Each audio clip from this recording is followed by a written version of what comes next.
Hello everyone, I'm Indrajit Bhattacharya from TCS Research India, and I'll be presenting our paper titled Discovering Knowledge Graph Schema from Short Natural Language Text via Dialogue. This is joint work with my colleagues Shubhashish Ghosh, Urpita Kundu, and Aniket Pramani.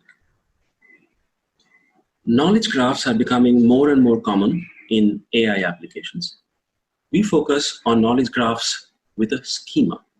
This means that the entities and relationships are both associated with types.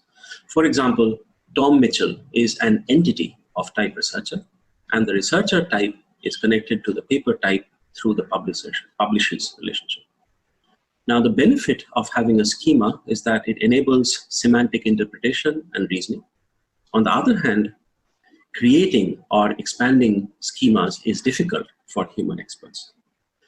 We propose having a dialogue with a human expert for schema enhancement. Now, asking a human expert for a schema or a schema expansion directly is difficult.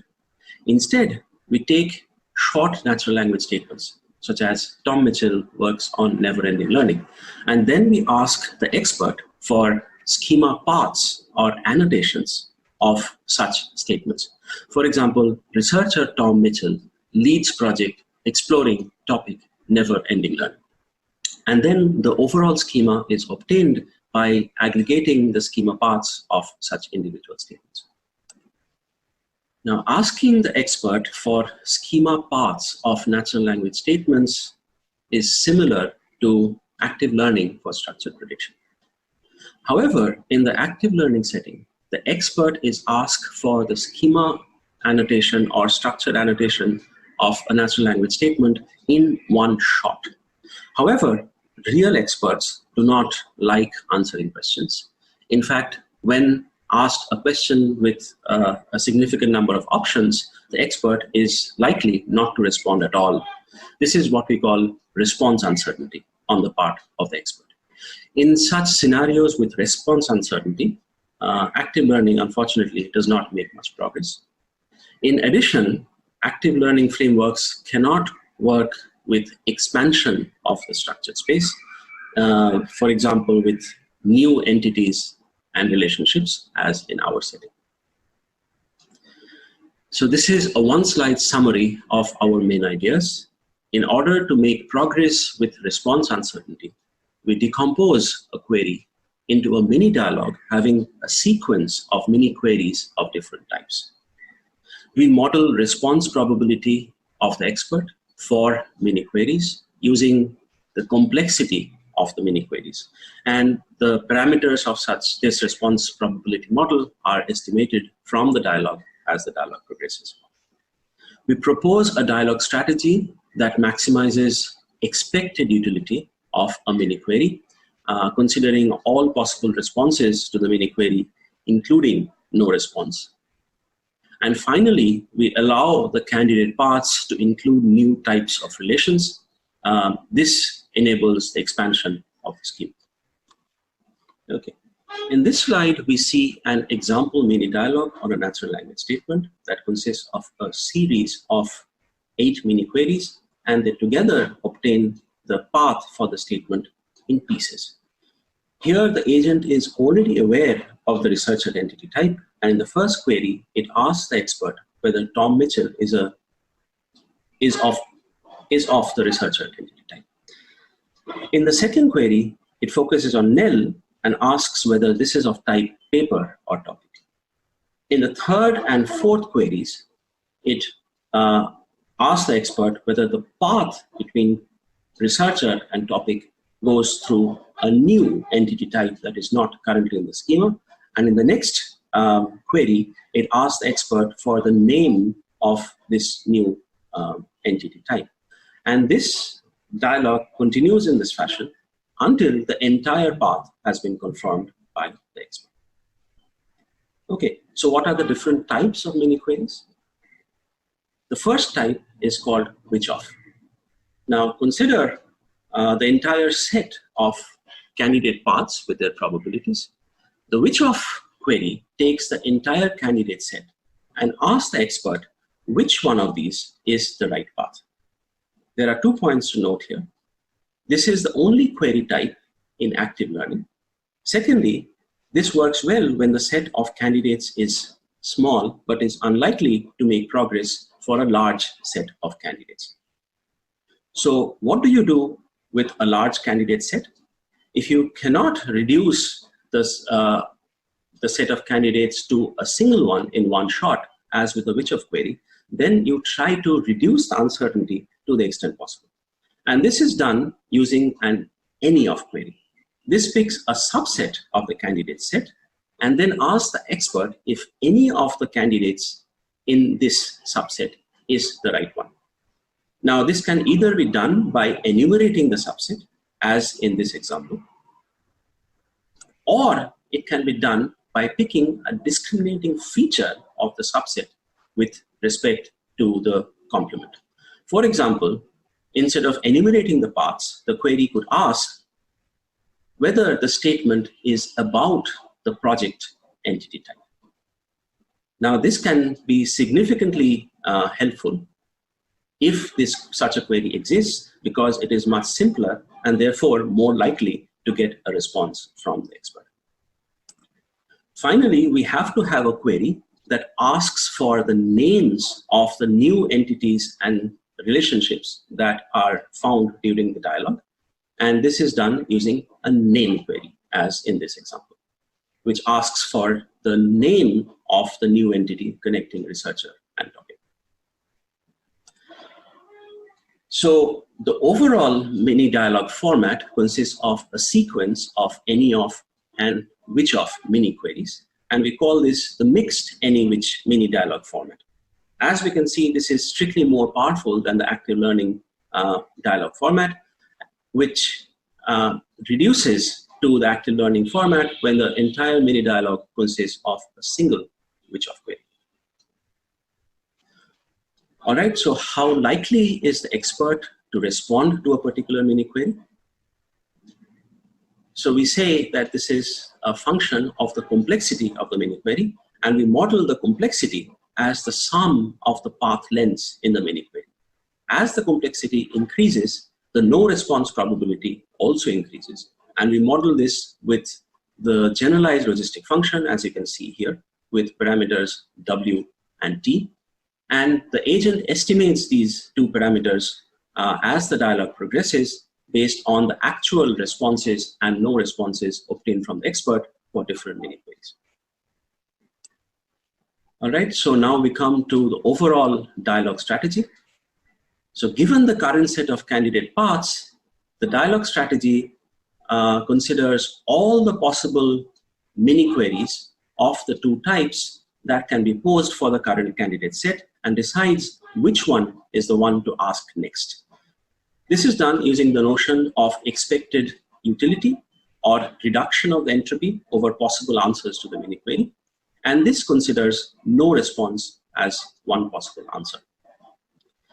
Now, the other thing that the dialogue strategy needs to do is pick the next statement for performing a mini dialogue. And this is again done using the notion of expected utility of the best mini query for that statement.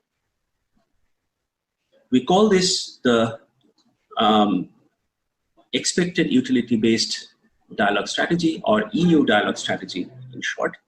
Again, we can see that this is strictly more powerful than the entropy based active learning dialogue strategy, or EAL. In fact, the EAL strategy falls out as a special case of the EU dialogue strategy when the expert is certain to answer and the agent is aware of this. And finally, how do we get the candidate paths and their responses to begin with? This is done, remember that the candidate paths need to include the new types, relationships, and edges. So we extend the path ranking algorithm of Lau et al. From EMNLP 2011 to account for new vertices and edges in the random walk. Here is a quick snapshot of experiments in the interest of time. We experiment with statements from the tcs.com website, and we compare against a bunch of baselines. including the active learning, entropy-based active learning baselines, and an ablation of our strategy EU that does not estimate the no response parameters. Recall that the active learning based baselines assume certain response from the expert. In our first experiment, we look at the detection task, where the agent only needs to detect known entity types and relations in the schema paths. This is the only experiment where the active learning based baselines apply.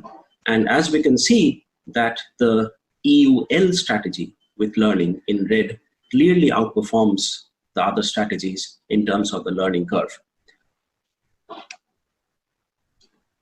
I'll point out that the active learning based strategies do not make much progress at all, by mainly because of the incorrect certain response assumption. In the second experiment, we look at discovery, where the agent actually needs to discover new entities and relation types in the test set.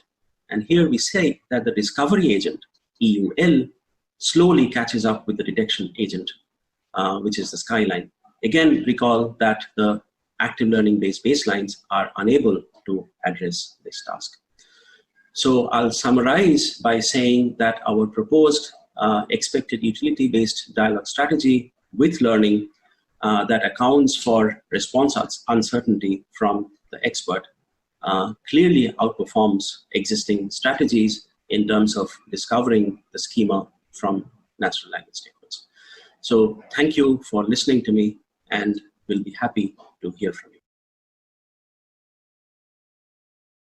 Hello everyone, my name is Kazunori Komatani from Osaka University, Japan. The title of this presentation is User Impression of Questions to Acquire Lexical Knowledge. This is a joint work with Mikio Nakano. Knowledge base is crucial for intelligent dialogue systems. However, it is always imperfect and out of vocabulary words exist. For example, new words, newcomer's name, and so on. And currently, it is prepared and updated by system developers. So, we think that dialogue systems should be able to acquire knowledge through dialogue. But here, the user should not be bothered by questions to acquire knowledge, because the user's objective is not the system's knowledge acquisition. For less bothering dialogues, we proposed a process called implicit confirmation for knowledge acquisition 3 years ago. Let me show an example. The user says, I will try to cook nasi goreng today. And here are unknown term W. For the user utterance, the system estimates category of the unknown term, like here, it seems Indonesian. Then the system generates a question as good Indonesian restaurants have opened around here recently. And the user replies as yes, I think so. Then the system can determine if the category C is correct or not from the user response. And the system can acquire an attribute of the unknown term. We thought this is less bothering than explicit questions, but it has not been empirically verified yet. So the goal of this presentation is to investigate how system questions for acquiring knowledge affect user impressions. We will answer the following 2 research questions. The first one is how the question type affects user impression. We will compare implicit questions and explicit questions and when their content are correct and wrong. This is required because the estimated content are actually often wrong. The second research question is whether consecutive explicit questions are felt as annoying or not. To investigate the research questions, we prepared 5 question types. Let me show example for puttanesca. Its correct category is Italian. The explicit question is puttanesca Italian? And the implicit question is Italian is perfect for a date. For example, here E and I denote explicit and implicit questions, respectively. We also consider the contents are correct or wrong. These are denoted as C and W, respectively. The explicit question with wrong content is Putanesca Japanese, and that with wrong content is Japanese food are healthy. We prepared another question types, WH question. That is, what is Putanesca? Please note that the wrong content and implicit questions were prepared manually. This is the agenda, and next I will explain about the data collection via crowdsourcing. We collected data as a set of short interactions consisting of the two user and two system utterances. Before the interaction, the system shows a specified term to worker, which is regarded as an unknown term here. And the worker input sentence with that term. Then the system asks a question of either of the 5 types, and the worker answers something, and the system follows up. These system utterances were fixed per question type. And here, the system's question type were randomly selected. This is one set of short interaction, and the set were repeated 3 times, followed by an impression survey. We did so because it would be very annoying if the survey was asked per question. And this is one session, and each worker participated in 10 sessions. That is, they repeated the session 10 times. Let me show an example dialogue session. Here, the specified term was bouillabaisse, and the worker inputs, I want to eat bouillabaisse. And the system question was, I like American food. As you know, it is not an American food, so this is an implicit and wrong question, IW. Then the worker answers as what you are talking about, and the system follows up as, sorry, I probably misunderstood. This is the first set. And in the second set, the term was schnitzel, and the system question was, is schnitzel German food? This is an explicit and correct question. In the third set, the system question was, is Putanesca Korean? This is an explicit and wrong question. After that, the worker was asked to fill in the impression survey. It was 7-point Likert scales for the 2 questions. The first one was the system utterance annoying, and the second one was the system intelligent. In total, about 1,100 sessions for 104 workers were collected. Let's proceed to the analysis with linear regression with the collected data. This slide shows the basic regression model. The impression survey score are modeled as weighted sum of the number of question types in the session, as depicted in the left figure. We obtained the weight, the value of the coefficient, by using the collected data. For example, let's see a case of the right figure. There are 3 question types in the sessions, and the impression survey results were 5 for intelligent. In that case, there are 3 ones corresponding to the number of question types in the sessions, and the survey score is 5. Then the value of coefficients were calculated with 1,100 survey scores. After all, there were 15 variables consisting of 5 question types multiplied by 3 positions of questions in total. The details can be found in the paper. This slide answers the first research question, how the question types affect user impression.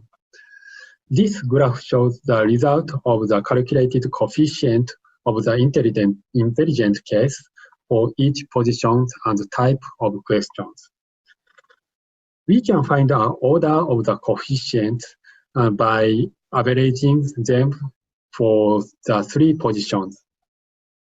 The ICs was the largest, and then ECs.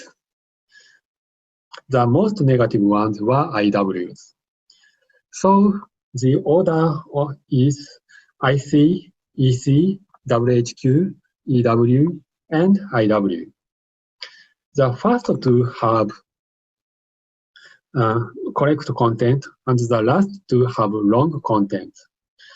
This means that the worker felt more intelligent for the questions with correct content, and less intelligent for those with wrong content. The result also indicates that implicit question gave better impression with correct content and worse impression with wrong content than explicit questions, respectively. This indicates that implicit questions have high risk and high return, so the system should select them when its estimation confidence is high. Let's proceed to the second research question for the case when the same question types are repeated. We compare the following 2 scores.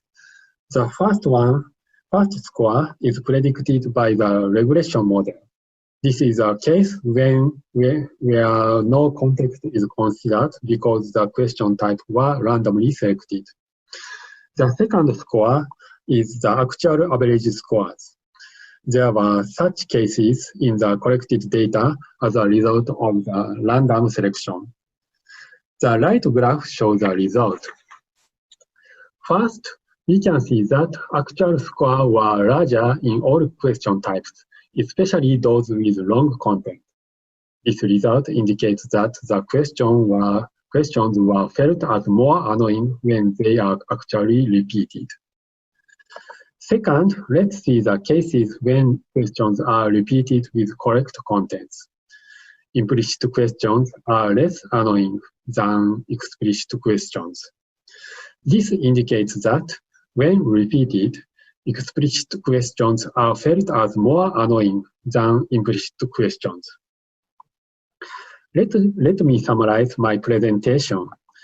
As to the first research question, implicit questions give better impression when their content are correct.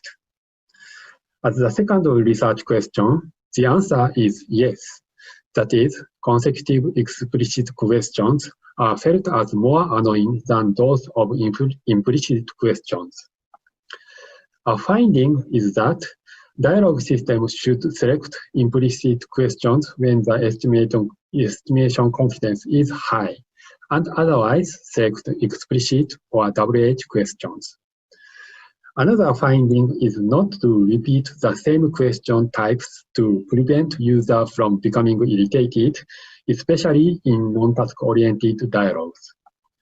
As future work, we need to conduct a further user study with longer dialogues and in another domain.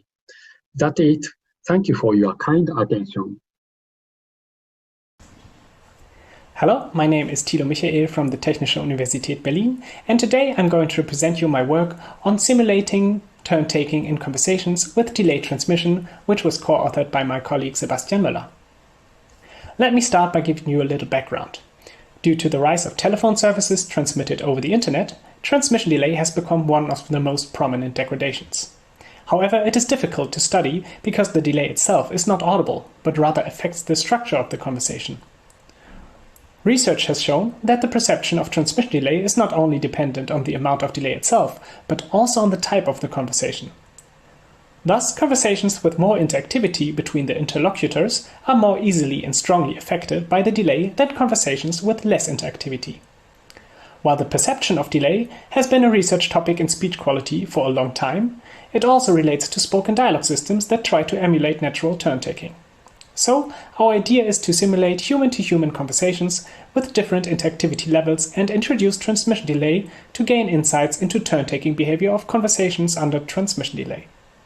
To achieve this, we need to answer 3 questions.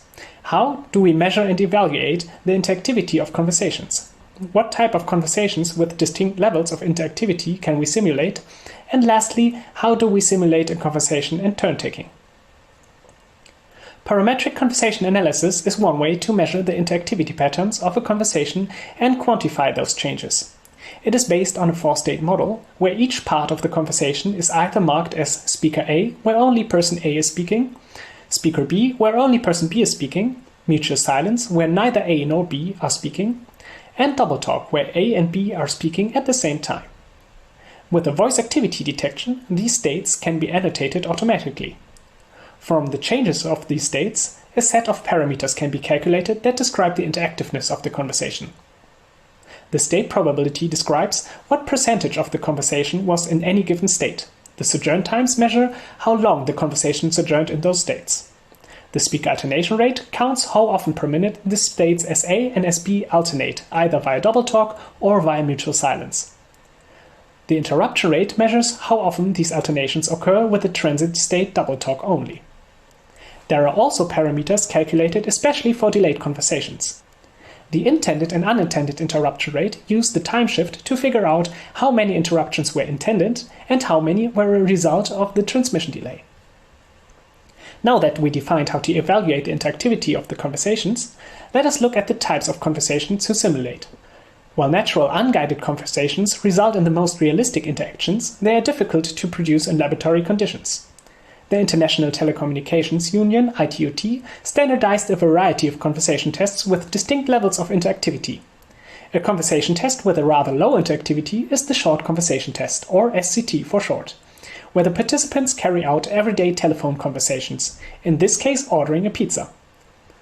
Person A and person B each get a complementing set of information that they have to exchange. While the resulting conversations follow the same structure, they still incite natural conversation behavior. A second standardized conversation test is the random number verification test, or RNV for short, where the participants have to read rows of numbers to each other and circle the numbers that differ between the sheets of person A and person B. The resulting conversations have a high interactivity. We transcribed and annotated 20 conversations of each style to use them as our baseline data for the simulation. The simulation itself is created as 2 connected spoken dialogue systems in an incremental environment. Here you can see one side of the simulation. Important for the turn-taking decisions are the end-of-turn prediction module and the audio dispatcher. The end-of-turn prediction module predicts how long the current turn will last, while the audio dispatcher allows for fine control over the speech output of the agent. The speech signal is routed through a simulated network that is able to add transmission delay. On the other side of the network, a similar agent is connected that performs the other half of the conversation. For a simple turn-taking mechanism, we extracted the duration of turn switches and pauses relative to the end of the previous utterance from the data. Values smaller than 0 represent interruptions, while values greater than 0 represent silence. From these 2 cumulative probability distributions, we created 2 models, one for turn-taking and one for turn-keeping, that compete against each other. To evaluate the simulation, we used data from an experiment with 58 participants carrying out SCT and RNV conversations at 0, 800, and 1600 milliseconds of transmission delay. This results in 174 recorded conversations. We simulated 100 SCT and 100 RNV conversations at 0, 800, and 1600 milliseconds delay, which results in 600 simulated conversations overall. We then compared the interactivity features obtained from the parametric conversation analysis. In these 2 graphs, we plotted the speaker alternation rate of the SCT conversations on the left and the RNV conversations on the right. In each graph, on the left is the data obtained from the experiment, and on the right are the simulated conversations. The different colors represent the amount of transmission delay added. When comparing the 2 scenarios with each other, we can see that the RNV conversations have a higher speaker alternation rate. The speaker alternation rate of both scenarios decreases with increasing delay levels. However, the random number verification conversations are much more affected by the transmission delay than the short conversation tests. In both cases, the simulation is able to reproduce the different interactivity levels between SCT and RNV conversations. While the simulation matches the decrease in speaker alternation rate at 800 milliseconds, it does not match the further decrease at 1600 milliseconds. This may be due to a change in turn-taking behavior of humans that the simulation does not model. When we now look at the unintended interruption rate, we can see that the simulation is also able to model the differences between SCT and RNV conversations, with the unintended interruption rate being a bit too high in the simulations. Again, a mismatch between experiments and simulation can be seen at 1600 milliseconds delay. In conclusion, the simulation is able to reproduce the differences of interactivity between the two conversation types. The simulation also shows the changes in interactivity at medium levels of transmission delay. For high levels of delay, humans seem to be adapting their behavior, which is not captured by the simulations. In future work, we will investigate these adaptations and include more levels of delay to get a finer resolution on these changes. We also plan to adapt our simulation to work with real transmission networks. Thank you for watching my talk, and I would be happy to answer any of your questions.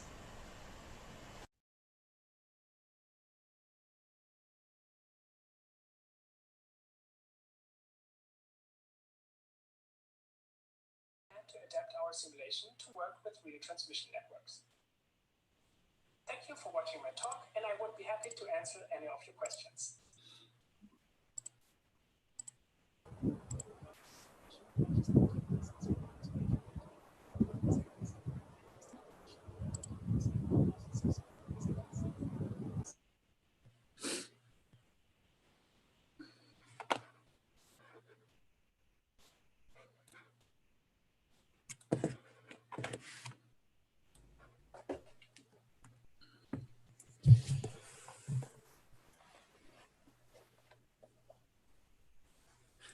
Well, welcome everyone to the second day of SIGDIAL 2020. As usual, I will kind of show you how to get here.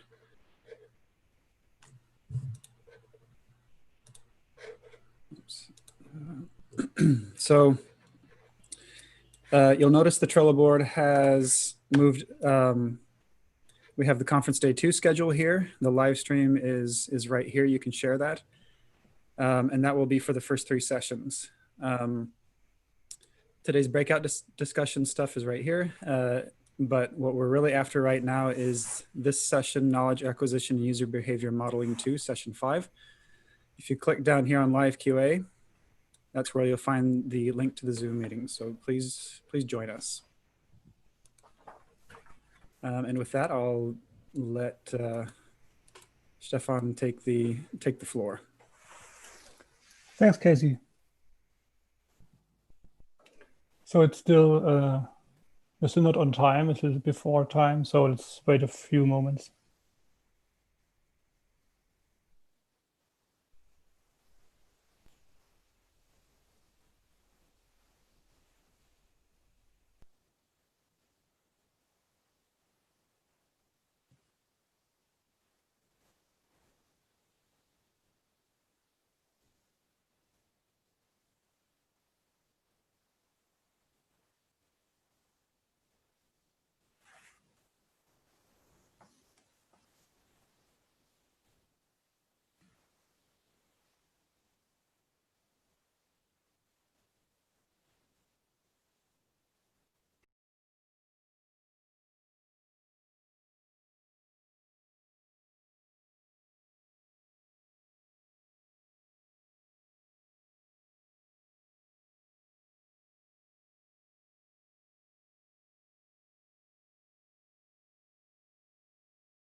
All right, welcome to this this session on knowledge acquisition and use and behavior modeling live QA 2, second session of this topic.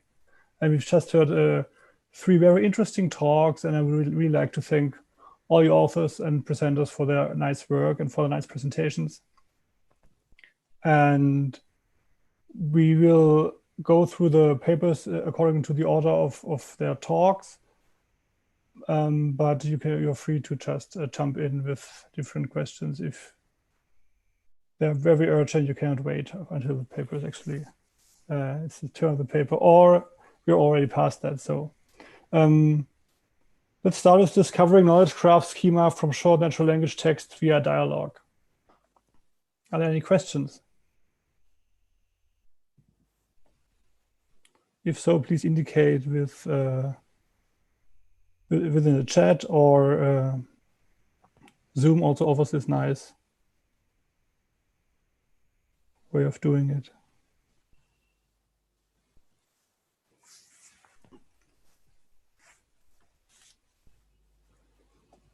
All right, if there are no questions, I actually do have a question. So the dialogue you were proposing was with an expert having a huge knowledge about the underlying schema. Could you comment a bit on what it would take to kind of make the transfer from talking to an expert to talking to a regular user, where you can kind of expect that he doesn't know all the details of the underlying schema, and what would need to change there, and or if this is even possible? Sure, Stefan. So just checking, am I audible? It's not very loud. How about now? Is it better? Yeah. Okay, so I'll hold it like this. So it's an excellent question, Stefan. So let me talk a bit about how we set this up. So imagine that you have a question answering system or a chatbot which you'd like to deploy, right? So there's an agency or an organization which would like to deploy such a question answering system. And therefore, it is the job of the person or the organization that deploys it to provide the background schema, right? So this is different from a user of the question answering system, right? So if you think of the roles of the people in the two cases, in one case, like in the second presentation, the user does not really have any incentive to provide knowledge to the system, right? So the user is sort of expecting some information from the system, right? However, the expert is somebody who has an incentive in making the knowledge or the question answering system work better. However, it is difficult for this person to provide this knowledge explicitly. So to take your question, now if I imagine that it's not the expert who is interacting with the system, but the end user of the system, what would primarily need to change, I think, is the user response model, right? So what we would see is something probably more similar to the second talk, where you pose these questions in a different way and see which are more likely to elicit a response from a user, right? Maybe just you pose it as a game or something like that, and then you're more likely to get a response, right? However, when it's an expert, the expert has a direct incentive to provide knowledge, right? Because the expert sort of wants the system to work. So however, this expert also is liable to be irritated and annoyed if it keeps asking unnecessary questions. So you would like to reduce the number of questions, make them less complex, more easily answerable. But the expert will typically not run away from answering a question. So the basic answer to your question, I think, is we have to think about modifying the response model. If we have to sort of think of taking it out to users rather than experts. We haven't thought much about it, but we need to. You're right. I assume something else you might encounter of wrong information. Absolutely. So this is something that we also considered from the point of view of the teachers, right? Something that has already come up is it is quite likely that there are multiple experts who are teaching this engine, right? It doesn't have to be an individual. And then if they provide conflicting information that are not consistent with each other, the agent has to be able to cope with that as well. So you are absolutely right. This has to be considered when you're thinking of end users, but it is also necessary to think of it even when you're talking to experts, right? And it's even possible that an individual expert is not consistent all the time. That's possible too, right? So yes, the point that you're raising is an extremely important point. Thank you very much. Are there more questions about the paper?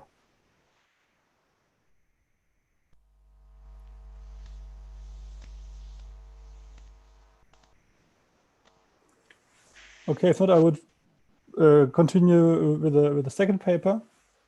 User impressions of questions to acquire lexical knowledge. So, anyone wants to ask something? Yes, can you unmute, Jorge? Thank you, Stefan. Can you hear me fine? Yes. Right. Yeah, very good paper. Thank you. Kazunori, is that correct? Okay. Yes, I tried to find the amount of participants that you recruited, but I couldn't. Maybe it's there, but sorry. How many participants did you have for this tests and experiments? Yeah, so it was about 1,100 crowd workers, and then repeated 10 times impression survey. All right, thank you. Mm-hmm. Thanks. Are there more questions?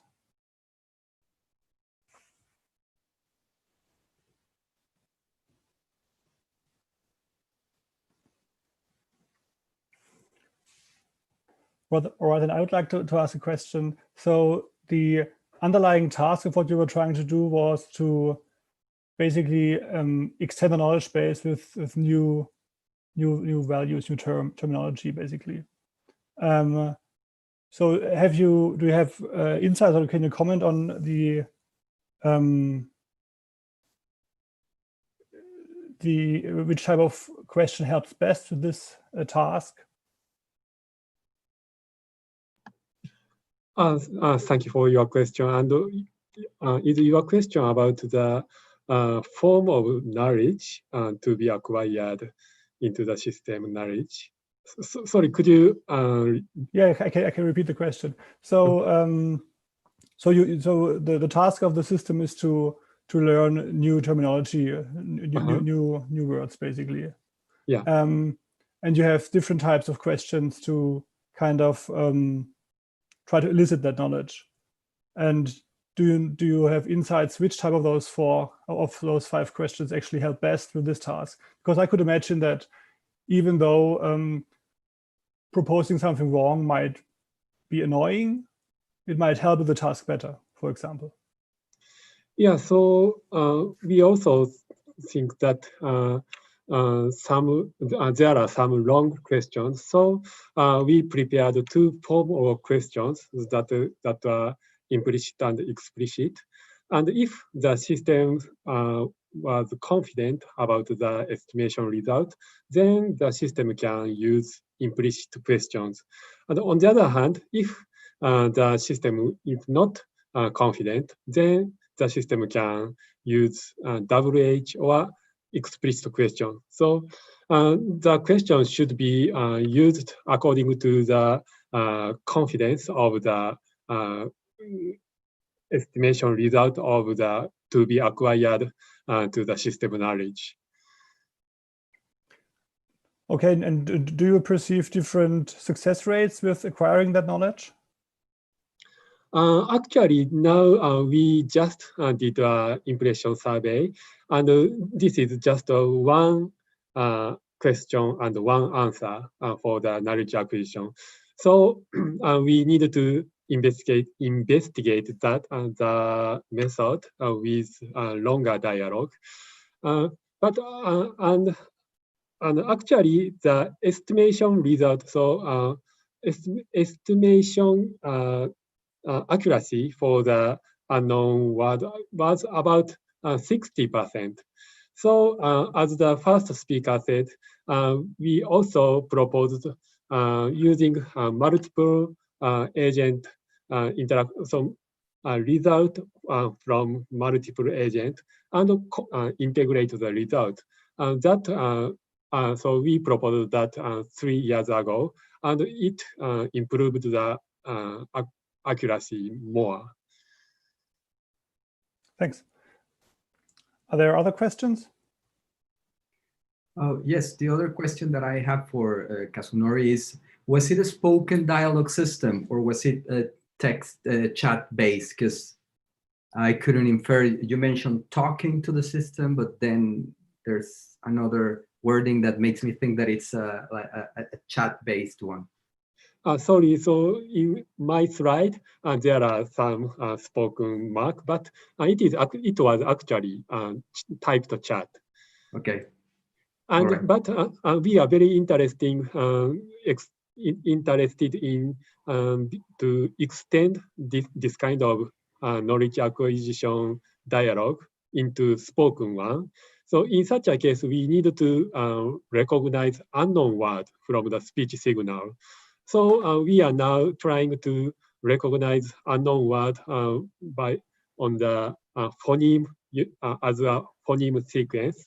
And we are trying to acquire a new word from speech signals. Now we are just trying. I think it has a lot of applications in industry and in terms of Siri, Alexas, and Googles, especially for multilinguals. So I'm a Spanish speaking, I'm Mexican and I speak Spanish. And with Alexa and Spotify, it's like sometimes you ask for X or Y songs with the title in Spanish. So sometimes it understands both languages, sometimes it doesn't. But when I saw this example about this Indonesian, apparently it's an Indonesian word, that's gonna be super complicated to kind of rate different language models from different languages. So yeah, just some comments of how interesting your research is. Yes, thank you for your comment. And we believe that this will be helpful in some current applications. Thank you very much. Thank you. Are there more questions?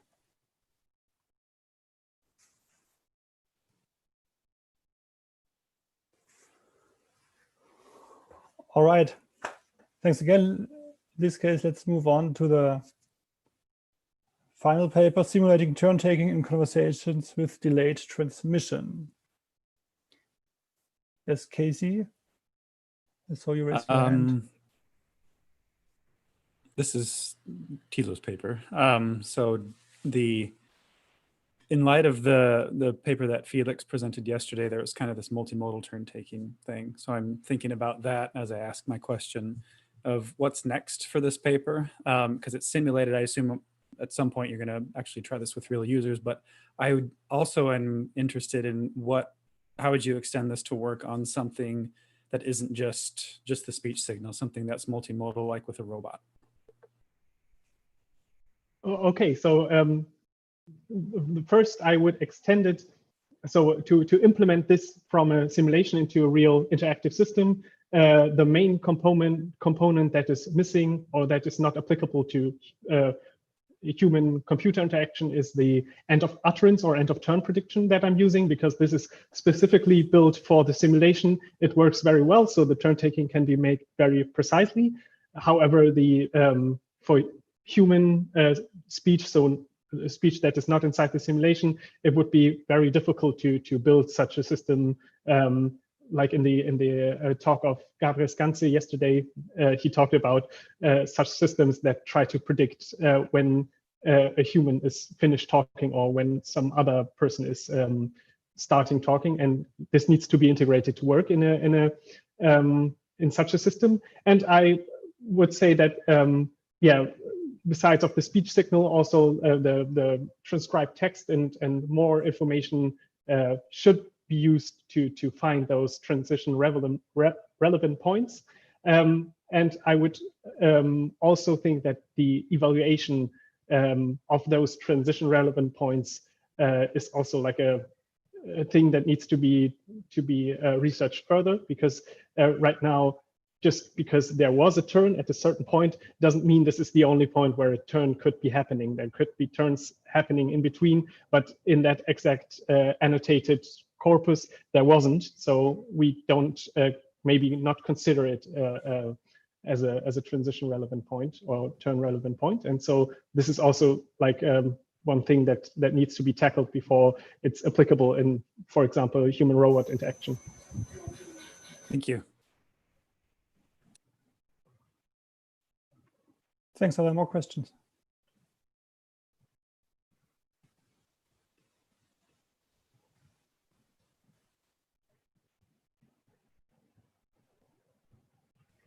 All right.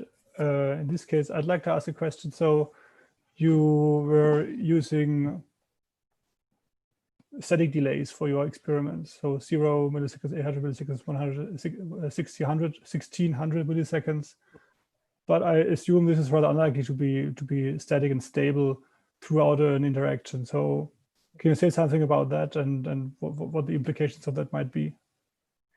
Yeah, right. So I choose those delay levels which were static throughout the conversation because those are levels. 800 is a rather high delay level that is still oftentimes unnoticed by the participants having the conversation, while 1600 is yeah, for most of the participants, the delay was noticed in the conversation. So I chose those levels and I held them constant to get basically a baseline over the conversation, because when you look at, for example, the speaker alternation rate over a conversation that changes, there were parts of the conversation, for example, when the participants exchanged credit card information or telephone numbers or something, there's a very quick back and forth. So the interaction varies inside of each conversation, so it's not static. And by making the delay consistent, we can see these changes inside the conversation. However, it is very interesting to vary, because yeah, in reality the delay will vary over the conversation, and then see how the variation in delay affects different parts of the conversation differently. So like yeah, right now I'm also only looking at like high interactive conversation versus low interactive conversation, but inside the conversation there are parts that are more interactive and less interactive, and this is one of the next steps I'm thinking I'm planning to do to widen that to varying delay levels and more varying interactivity levels inside a conversation and put that together. So yeah, this is basically one of the next steps. Thank you. So are there any further questions? Yes. Oh, yes, Tilo, I was wondering if, from what I understand, you are using sort of like a special type of conversation. It's like a prepared setting of someone repeats a number, someone says a number, the other one repeats it, which is the other one. I don't remember exactly how it is, but my point is, are you planning maybe to use real and natural conversations in any domain, just to, I don't know, I have a feeling that because it's such a very controlled and very like very defined pattern of how that conversation goes, that you might find really different things in real natural conversations, like topic changing and also like the cultural differences between speakers because they overlap, maybe because in their culture overlapping is more normal and natural, or maybe they wait more and stuff like that. Yeah, that's a very good question. Thank you. So the other type of, I had this random number verification, this number exchanging, which is very unnatural, but highly interactive. And I also had this short conversation test, which is basically, it's not scripted, but you have information, and it's like role-playing telephone scenarios, ordering a pizza, booking a hotel, and so on. And this is much more natural, and is already, there are already studies comparing those to normal conversations. So normal in cases, topic-driven conversations, so discussing something. But so I chose those two because they have distinct levels that are already known. So I can basically know that there is a difference, and this difference was already studied, and I can refer to that. But of course, I want it to be applicable to everyday telephone conversation. And there's the challenge there is to have still a topic. If you would take this Zoom call as a conversation, it is very one-sided and it's very low interactivity because I'm talking all the time. And so, yeah, basically you have to still keep some kind of structure in that conversation so that you basically know what type of conversation is there. Yeah, because there are so many different forms of telephone conversations where someone is explaining, where there's some hot discussion and people are going back and forth all the time. And I think it's important when collecting those data or when simulating those data that that there is like a goal, like there should be a goal-oriented telephone conversation, like this short conversation test with these calling a pizza and so on with these scenarios. So yeah, this is a very good point, and yeah, there are already data sets there from free conversation, natural conversation, and yeah, it would be very interesting to apply those. All right, thanks for your answer. Thank you very much, everyone. We are already over time. So thanks again for the very interesting presentations, for the very interesting discussions we just had, and I guess the next session will start at 2, if I'm not mistaken. Yep, we'll do session 6 in just a few minutes. Thank you. Thanks. Thank you. Thank you very much. Bye. Thank you. Bye.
Hello everyone, my name is Alessandra Cervone and I'm presenting the paper Is this dialogue coherent? Learning from dialogue acts and entities. This is work done during my PhD at University of Trento together with Giuseppe Riccardi. The main research question that we ask ourselves in this work is what makes a response coherent in dialogue? Let's start with an example. We have a dialogue context where speaker A says, "Do you have a PC?" and speaker B, "Yes, I have a Mac."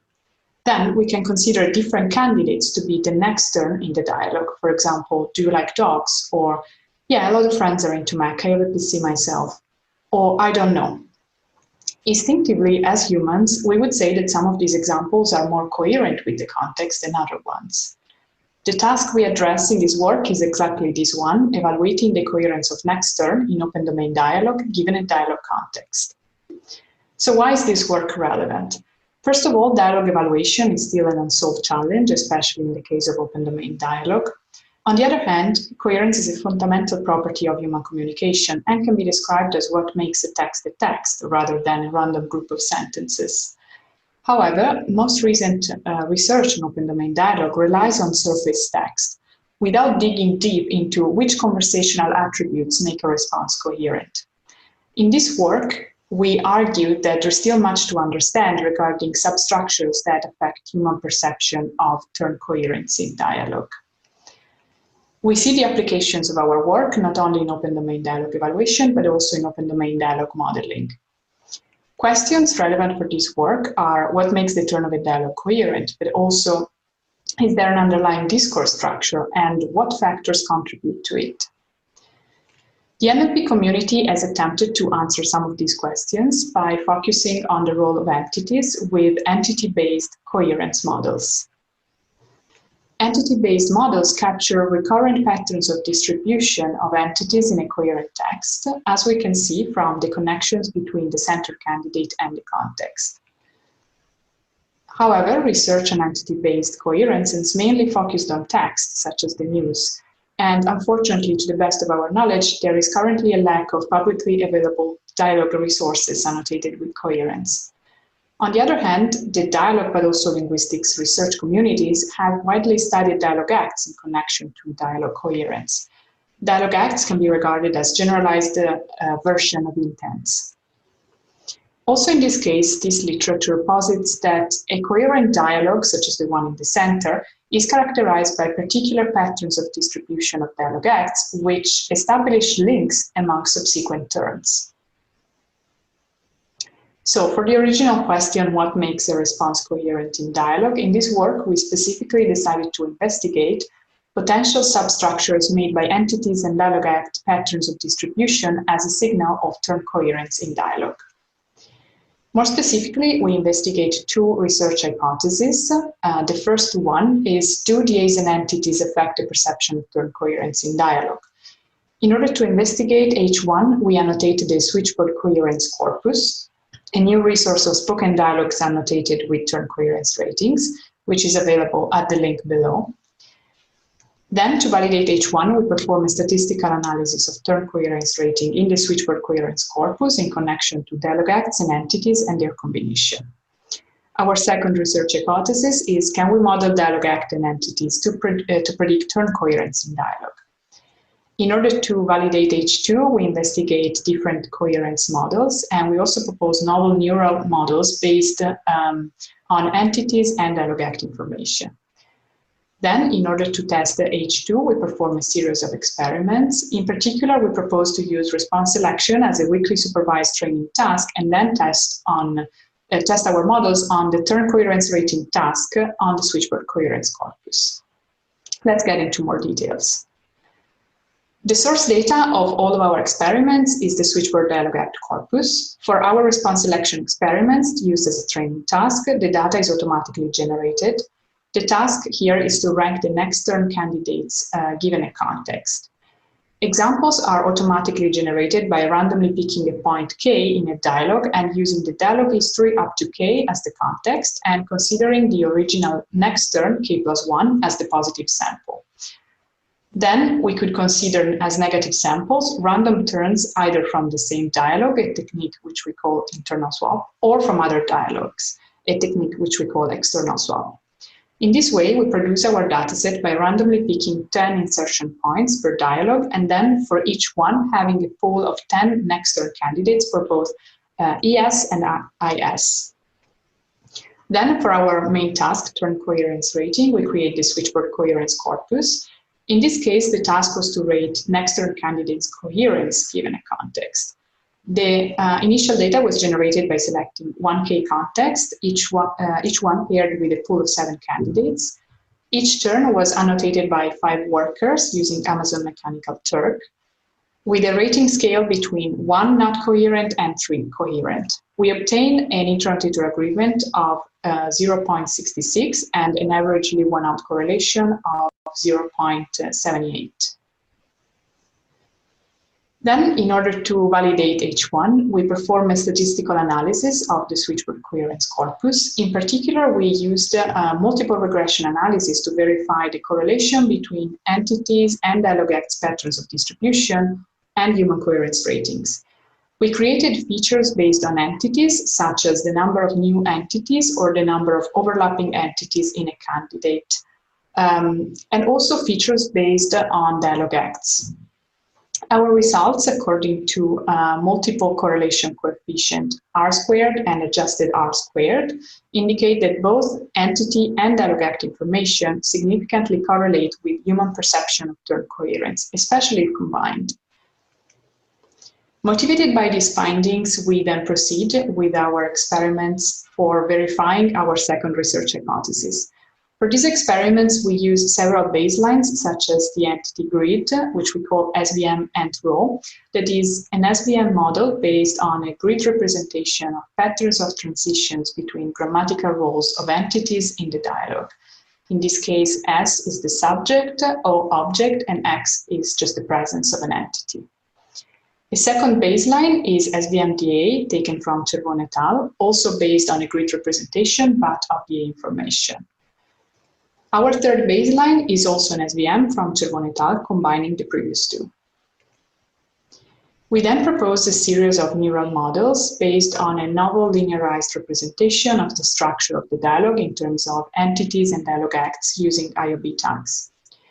In particular, we investigate models relying on entities information, where on top of grammatical roles, we also propose lexical-based and turn features. We also investigate models relying only on dialog act information. And finally, models which combine both entity and dialog act information.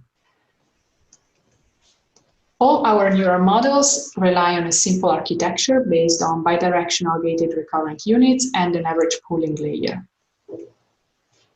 As evaluation metrics, we use pairwise accuracy and ranking metrics, in particular mean reciprocal rank and recall at K, for both response selection and turn coherence rating. Additionally, for turn coherence rating, we use normalized discounted cumulative rank, which also takes the rating into account. For all our metrics, we choose a conservative evaluation where if two candidates are given the same rank by the model, we assume the model always made a mistake. Here are our results on response selection. As mentioned before, besides a random baseline, we have different baselines based on entities and dialog acts. Then we have our proposed neural models based on entity information, on dialog act information, and on their combination. For neural models, we report the average of 5 runs using different seeds. Looking at the results, we notice how our proposed models in general perform better than our baselines based on the same features. Additionally, for both data generation techniques, the best performing models are the ones combining entities and dialog acts patterns of distribution. Finally, here are the results of our main task of turn coherence rating on the switchboard coherence corpus.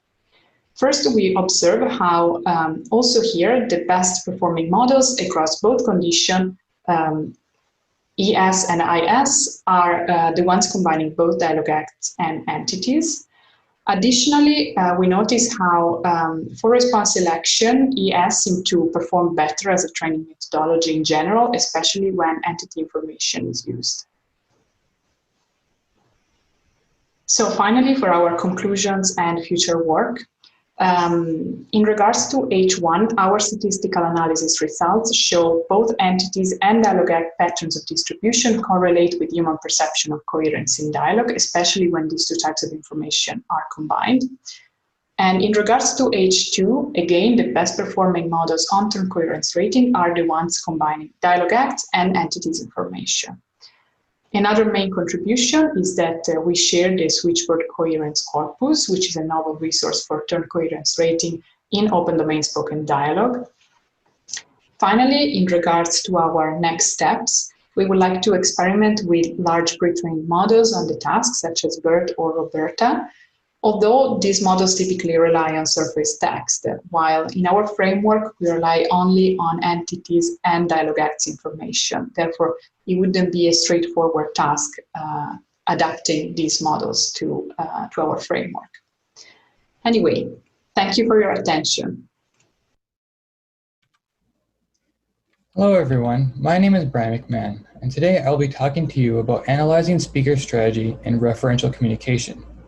Simply put, referential communication is about identifying objects in context.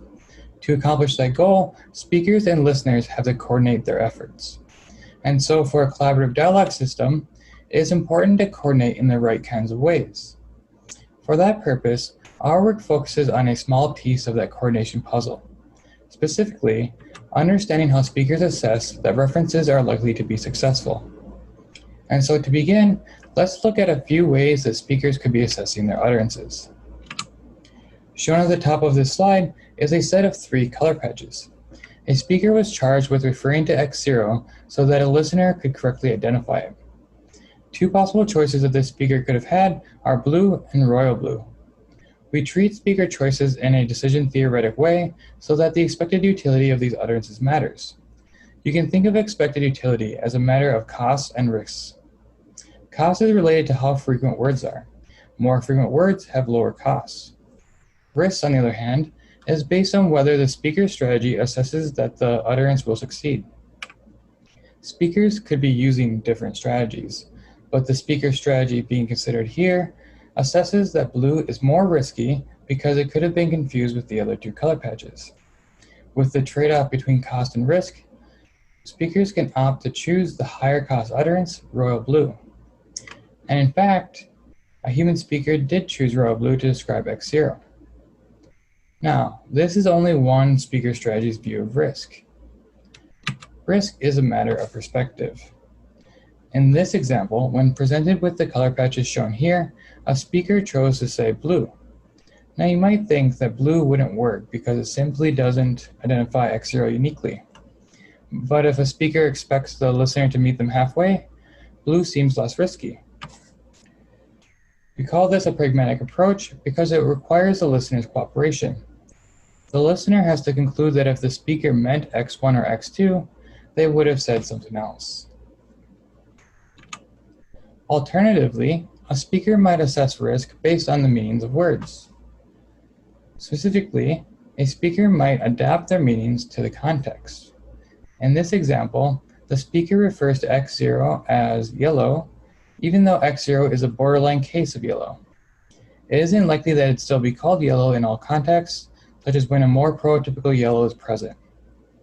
Therefore, we can say that the speaker has adapted the meaning of yellow to this context. If the speaker thinks the adapted meaning will be accepted, then yellow seems less risky. We call this a semantic approach because it measures risk as the likelihood of the semantic interpretation. In this work, our approach is to look at the kinds of risks speakers take and draw inferences about how people expect to collaborate on a reference. For the remainder of this talk, I will begin by outlining how we modeled speaker strategies from a shared base model to a cooperative reasoning model, which requires the listener's cooperation, and a linguistic reasoning model, which relies upon the meanings of words. Then I will discuss how we use the speaker strategy models with a colors of context dataset. Finally, I will conclude with some implications of this work. In this work, the differences in speaker strategy are algorithmic. They all use the same model, pre-trained on the XKCD dataset, a dataset of color patches in isolation. In brief, the XKCD model computes a probability distribution over color descriptions when it is given a color value. It is implemented as a neural network that is extended from previous work. The code, pre-trained models, and data are all on GitHub, and you can see the paper for more details. The first speaker strategy model is cooperative reasoning, which is based on the rational speech X model of Monroe and Potts, but extended to handle a long tail of diverse vocabulary. An RSA speaker chooses descriptions by anticipating the listener's interpretations. Specifically, an utterance is probable if the listener can use it to identify the target. The second speaker strategy, linguistic reasoning, is a model we have named Reference Goal Composition, or RGC for short, and in general generalizes previous work. An RGC speaker chooses descriptions based on their meaning. It adapts the meanings of each utterance to see if they can be used to refer to the target and not the alternatives. An utterance is then probable if the adapted meaning is probable. Once RGC has adapted its meanings, there's no further information it can gain from anticipating a listener who has done the same. So combining RGC and RSA results in the same probabilities you get with only RGC. Now this is just a high-level description. See the paper for more details.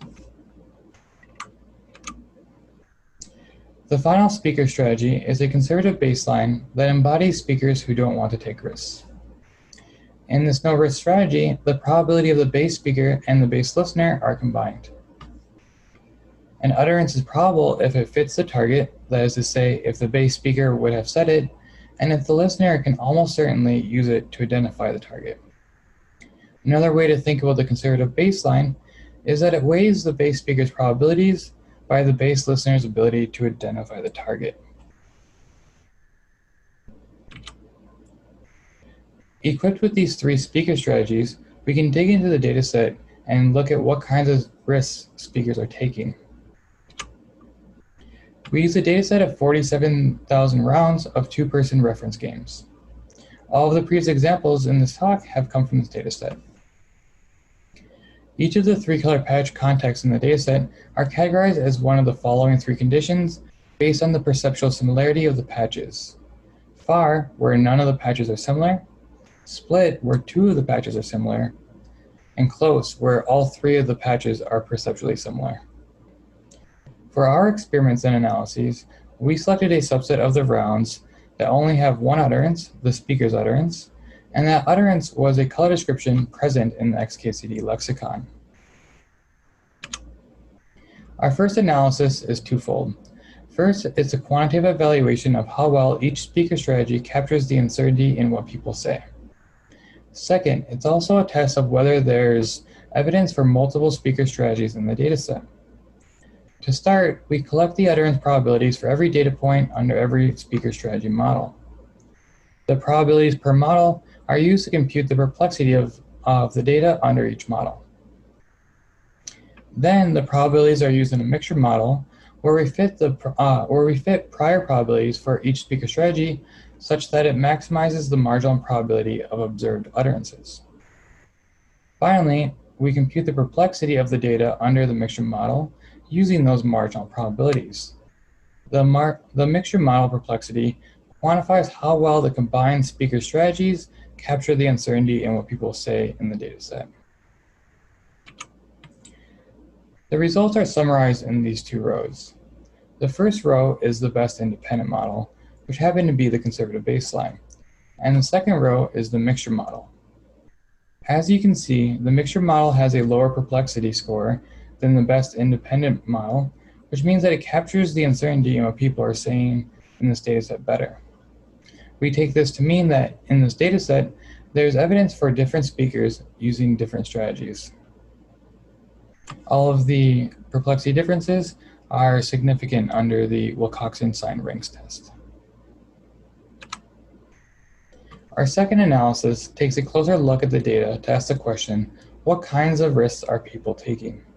Are speakers taking?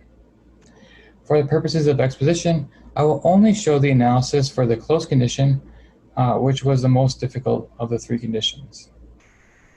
Our approach is once again to use the probabilities for the observed utterances, but this time partition the utterances based on which strategy had given it the highest probability.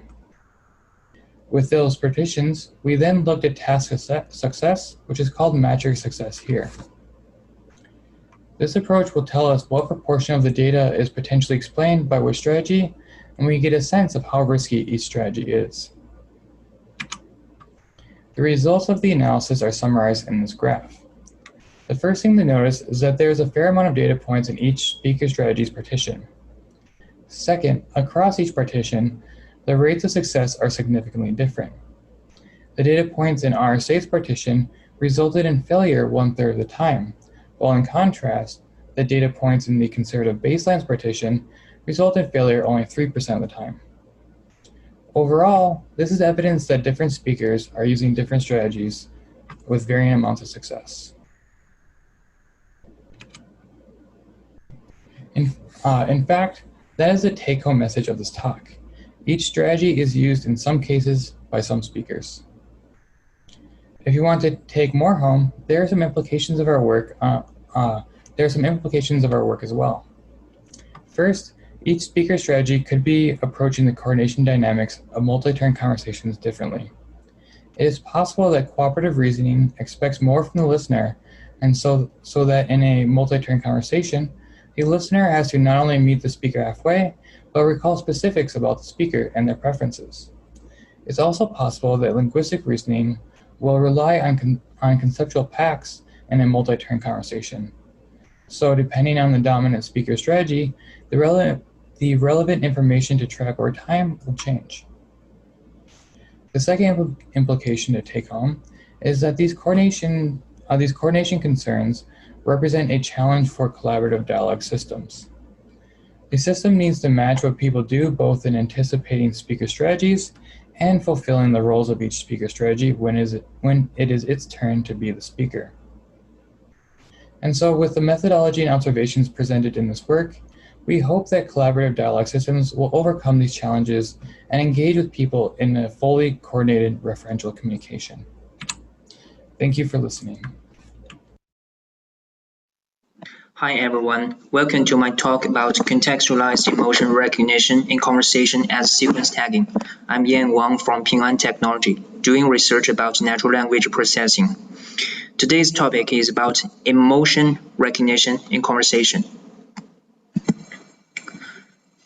Emotion recognition in conversation, or simply called ERC, is an emerging topic in NLP technologies, but it has been attracting more and more researchers' attention due to its great potential in many scenarios of real-world applications. For example, a healthcare bot may understand the user's emotion so that it can be more empathetic, generate some effective responses to comfort patients. For a call center, emotion recognition based on spoken text data can make real-time determination of users' mood swings and assist agents adopting optimal coping strategies. ERC technology can also be used for offline customer service quality inspection to annotate emotion tags of both agents and customers. This requirement is very common in insurance industry. The problem definition of emotion recognition in conversation is quite simple.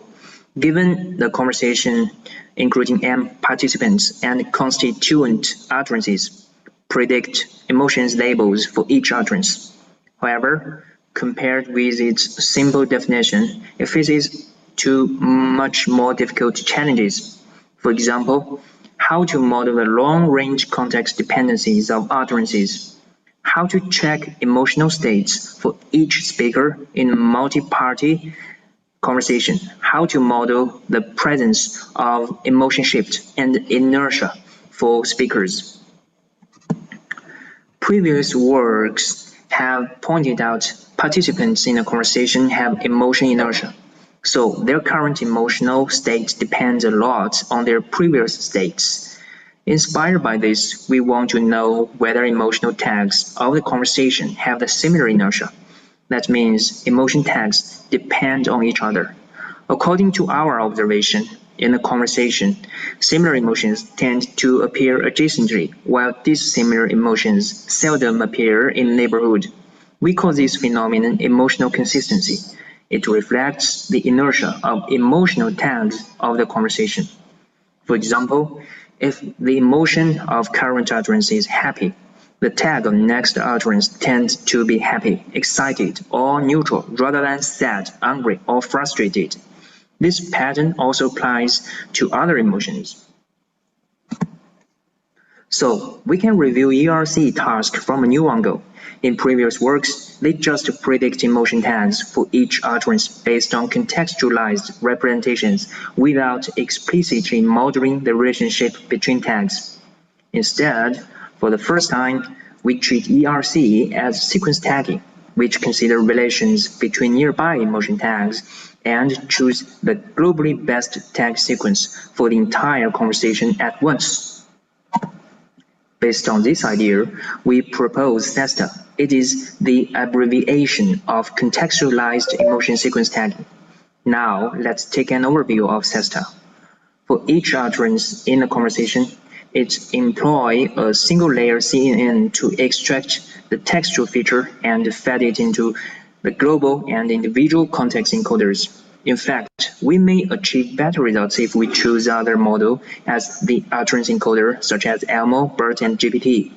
We use CNN as the text encoder just because some existing works on ERC also use CNN, and we want to conduct a fair comparison with them.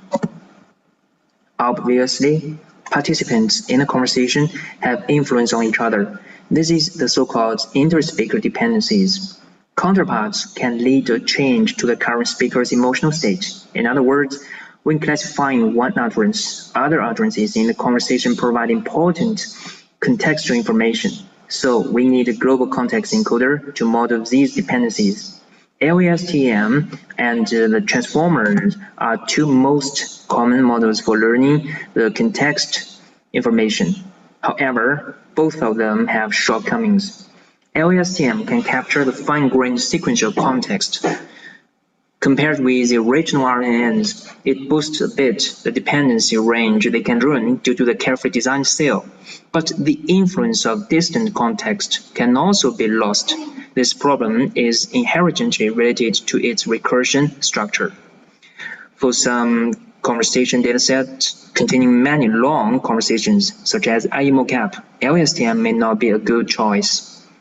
The transformer can model long-range dependencies quite well due to the self-attention mechanism. However, the positional encoding in the transformer only provides vague relative position information, forcing the layers to re-event trigonometry at each layer for specific sentence success. So, intuitively, how about combining them together? In the paper about the transformer-based language model last year, adding LSTM layer on transformer blocks produced good results. Here, we use a similar method, that is, use the transformer blocks to enhance LSTM. Specifically, the enhanced context encoder takes textual features of the utterances as input, applies a multi-net self-attention over them, followed by point-wise fully connected feed-forward layers to produce contextualized representations. Then, these representations are fed into a by LSTM to produce the global context encodings. Now, let's consider self-dependencies of speakers in a conversation. As mentioned before, speakers have emotional inertia, so their current emotional states are influenced by previous states of their own. We implement an LSTM as the individual context encoder to output all speaker states for each time step. It exploits the current input utterance to update states only for the corresponding speaker. There is no need to use transformer to enhance the LSTM because in most conversations for each speaker, their self-dependencies are relatively short. We even don't use by LSTM here because LSTM is good enough. Maybe by LSTM is better. We'll conduct some experiments to check it out. Inspired by the emotional consistency of conversations, we consider ERC as a task of sequence tagging, which is beneficial to consider the correlations of nearby tags and choose the globally best chain of tags for a given input sequence. For this reason, a CRF is employed in SIGDIAL to yield final predictions with the aid of neighboring tags. The concatenation of the global and individual context encodings are fed into the CRF layer to jointly model the probability of the entire sequence of tags to capture dependencies between adjacent tags. Here are some experimental settings. For ease of comparison with state-of-the-art methods, we evaluate SIGDIAL on 3 artificial conversation datasets: IEMOCAP, MELD, and daily dialogue. Compared with state-of-the-art methods, we obtain considerable improvements on IMO gap and daily dialogue, and marginal improvement on MELD dataset. For the former two datasets, our SIGDIAL performs quite well because it incorporates as much information of emotional dynamics as possible. For MELD dataset, utterances suffer a shortage of emotion-specific expressions. Additionally, there are many conversations containing more than 5 speakers. This nature imposes great difficulty for our model. We evaluate the effect of transformer enhancing on conversations with different lengths. On the test dataset of IMO gap, conversations are grouped by length and fed into 2 models. One is our SIGDIAL with a transformer-enhanced global context encoder. Another is a contrast model that only uses LSTM-based global context encoder. It is easy to observe that both context encoders have similar effects on relatively short conversations. However, the advantage of transformer enhancing are more obvious as the length of conversation exceeds 54. This confirms the contribution of transformer to the modeling of long-range contextual information. This time, we remove the CRF layer from SIGDIAL. For most emotion tags, SIGDIAL demonstrates a more obvious emotional consistency. That is, the same tag are more likely appear adjacently in given conversations. For the tag of angry and excited, SIGDIAL reflects less emotional consistency than the contrast model. However, we find that the quantitative distribution of next tags of angry and excited given by SIGDIAL is closer to the ground truth than the contrast model. This phenomenon is worth to further study. Here are conclusions and future work. Based on the contextualized utterance representations, SIGDIAL leveraged past and future emotion tags to jointly decode the best tag sequence for the entire conversation at once. Modeling the emotional consistency via CIF and enhancing the context encoder via the transformer are beneficial to our model. SIGDIAL achieves new state-of-the-art results. In the future, we plan to incorporate multimodal information into SIGDIAL and evaluate on more natural conversation datasets. We also plan to study performances on the online dialogue system, which has no access to the information of future. Thanks.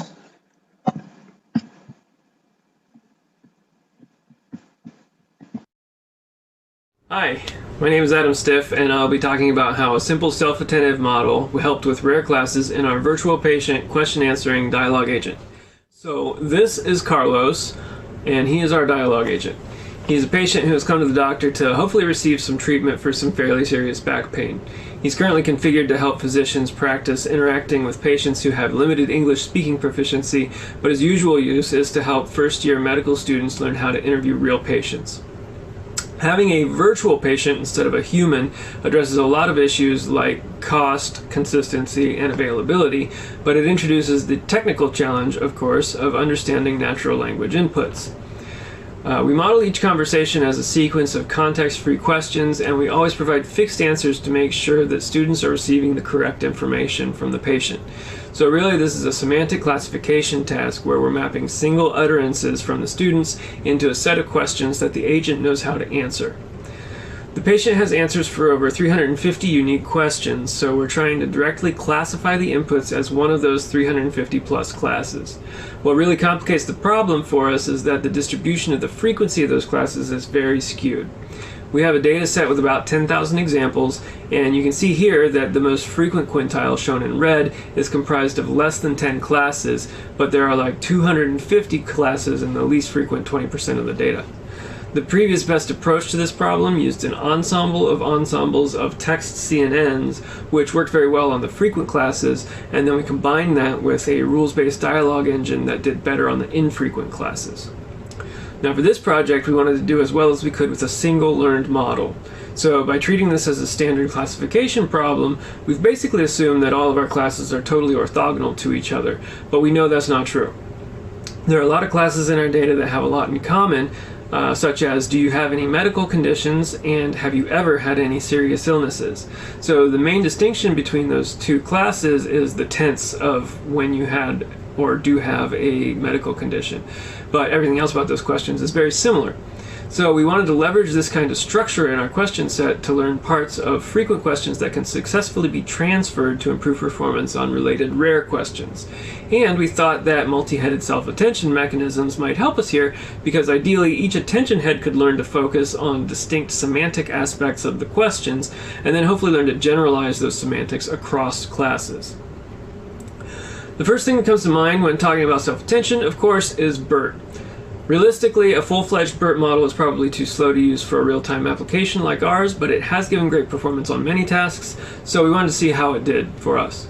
Our first pass was a standard fine-tuning setup where we just sent the CLS token from BERT into a fully connected layer and fine-tuned the whole BERT model for our classification task. Surprisingly, this did not outperform our baseline CNN model, which for comparison was just one of the CNNs out of our previous ensemble of ensembles approach. You can see that the accuracy was just a little shy of the CNN with glove inputs, but the macro average F1 score takes a big hit, indicating that the BERT fine-tuning approach is really underperforming on the rare classes. And that is really the opposite of what we want. So we also looked at a smaller, simpler model that utilizes self-attention from researchers at IBM and MILA.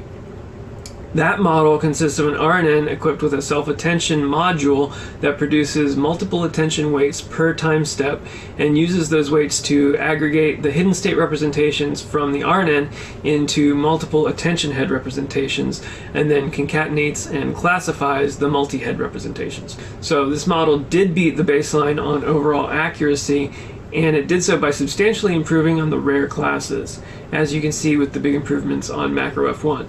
And just to emphasize that, here's a chart showing the accuracy of the RNN model versus the CNN baseline for each quintile of the test data.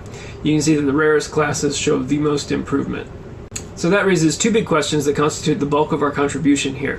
Why doesn't BERT help for our virtual patient task? And why does this self-attentive RNN help? To answer the first question, we ran a couple of experiments that attempted to control for the architecture of the classification model. Basically, we took hidden layer representations of individual word tokens out of a raw BERT model and fed them into our existing CNN architecture. We tried a few different layers from BERT, and surprisingly, the first layer worked the best for this. So for one experiment, we just used the fully contextualized representations from that layer, and for another experiment, we averaged the contextualized representations over the whole training set. They both did worse than the fine-tuning result, but the averaged representations did a little bit better on rare classes. Our intuition about this is that the BERT model has a lot of freedom to represent similar word semantics nearby to each other in the representation space, but not exactly the same way. When you don't have many examples to train your downstream classifier, then it's hard to learn the full variability of what can come out of the BERT representations that's relevant to your classification task. To try to understand why the self-attentive RNN helped our performance, we did a couple of things to visualize the attended representations directly. We inserted bottleneck layers with sigmoid activations after each attention head that produced an easily visualizable low-dimensional representation. This allowed us to see easily not only what each attention head was looking at, but also how it was representing it relative to other sentences. So one compelling example that we found this way is the three classes: do you drink, meaning do you drink alcohol, and do you drink coffee, and do you drink enough fluid.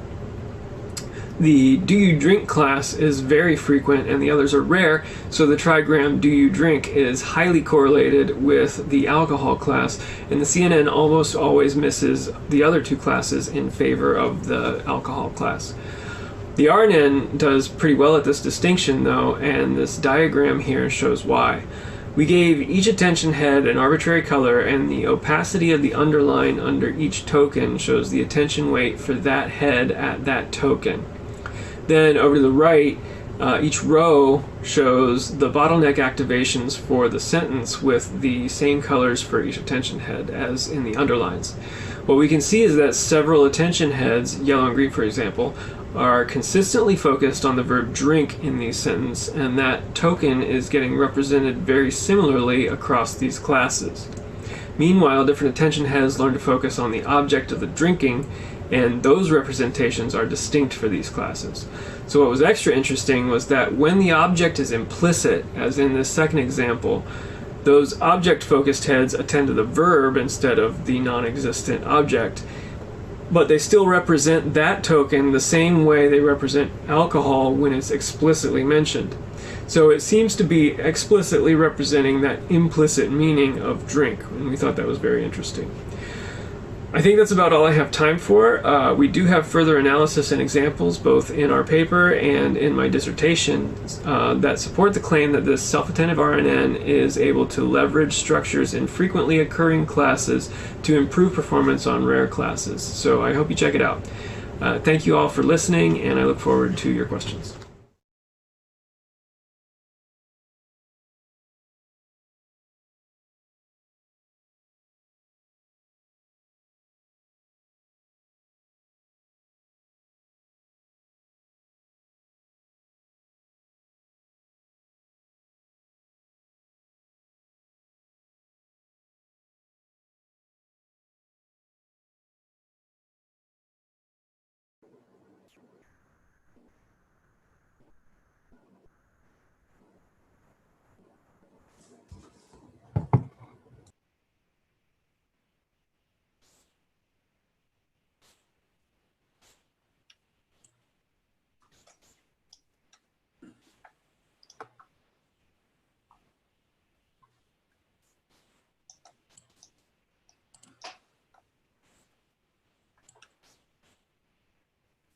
Hello, everyone. So it's not quite time to start, but I'm just checking out who's here,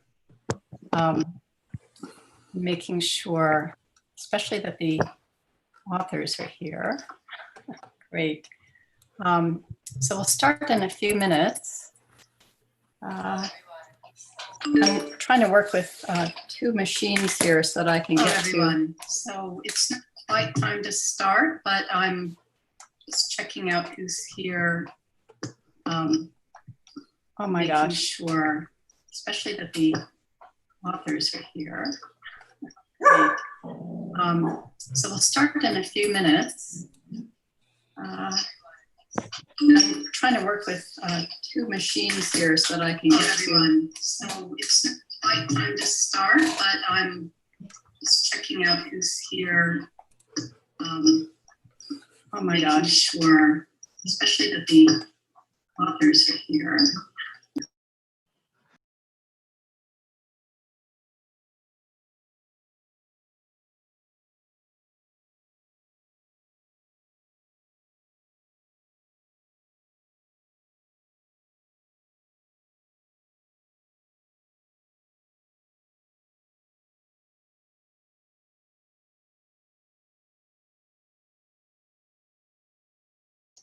Something seems to be wrong with my audio.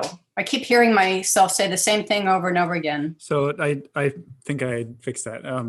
It's not automatically muted when everyone joins, and the YouTube channel has a 30-second delay-ish. So it was probably showing up on someone's playing back. But if that's off, if everyone makes sure if you're part of this Zoom meeting, don't be part of. I keep hearing myself say the same thing. There you are again. It's still a problem. Turn off. You need to turn off YouTube. I don't think I have. Muted okay. when everyone joins.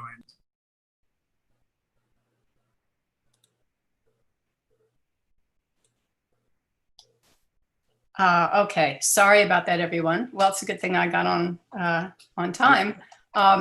So hopefully, hi, Barbara. For people that are just joining, I was having some audio problems. I had a window open to YouTube that I didn't realize. I thought I had closed them all. Anyway, let me just do a real quick check to make sure we have an author from each paper here. So for the first paper, I think I saw, oh yeah, Alessandra's there. Hi. And for the second paper, is Brian here or Matt? Oh, Brian and Matt are both here, okay. And Yep. for the third paper.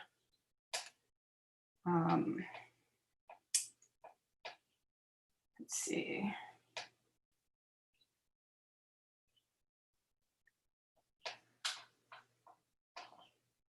Contextualized emotion, Yan Wang. I don't see any of the authors for that paper yet, but hopefully by the time we get to that paper, someone will be here. And then for the fourth paper, and there were some great papers this session, as I'm sure there were in all the sessions. Adam is here. Okay, wonderful. Hi, Adam.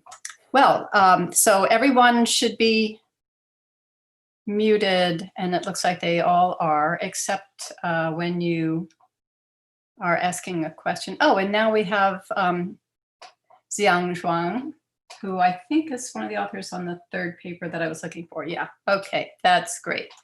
So let's open it up to questions. And I hope everyone knows how to raise their hand. I don't actually see in my Zoom the hand raising feature, but I do have reactions. So if I don't see any questions from anybody, then I will just have an opportunity to address my own questions. If you open the participants logo, which should have a little people with 12 beside it. I do see that. I have all 12 at the very bottom, people. you might need to scroll. No, I see all the people. Oh, there's a hand. Okay, great. Becky, it's because you're a co-host. You're not, but everyone else should be able to raise their hands. I didn't see anyone raising their hands, so I was just trying to make sure that I would be able to see that. And I do see a few hands. So why don't we go ahead and get started so that we have time for every paper. And Barbara, why don't you go first? Hi, good morning. Well, morning here. So I have should I start with one paper, the paper by Alessandra? We're going to do the papers in order. Okay. I think that's the easiest way to make sure that every paper has an opportunity to have some discussion about it. Okay, so for Alessandra, I actually watched it last night before going to bed. So don't mind, I hope I remember it correctly. So one question I was curious, it's actually one comment you had that there was no corpus annotated for coherence. And I was wondering what you meant exactly. Coherence a la Lapata, I assume, because otherwise, you know, one could think that any corpus annotated for coreference could be used. So yes, in my presentation, I say that currently there is no corpus annotated for dialogue, and especially spoken dialogue annotated for coherence. Yes, my interpretation of coherence is inspired by Lapata. I know that coherence is a very used term, so some people also approach coherence with a very different perspective, but yet, yes, I meant a la Lapata. Thank you. Okay. Then there was another question from the name reads Emer Gil Martin. Emer Gil-Martin. Emer Gil-Martin. Nobody can do it. It's Irish. Okay, yeah, I never would have guessed. I know. Can you make yourself visible? I have a really bad connection. I can, but I mean, it's just going to slow me up. Okay.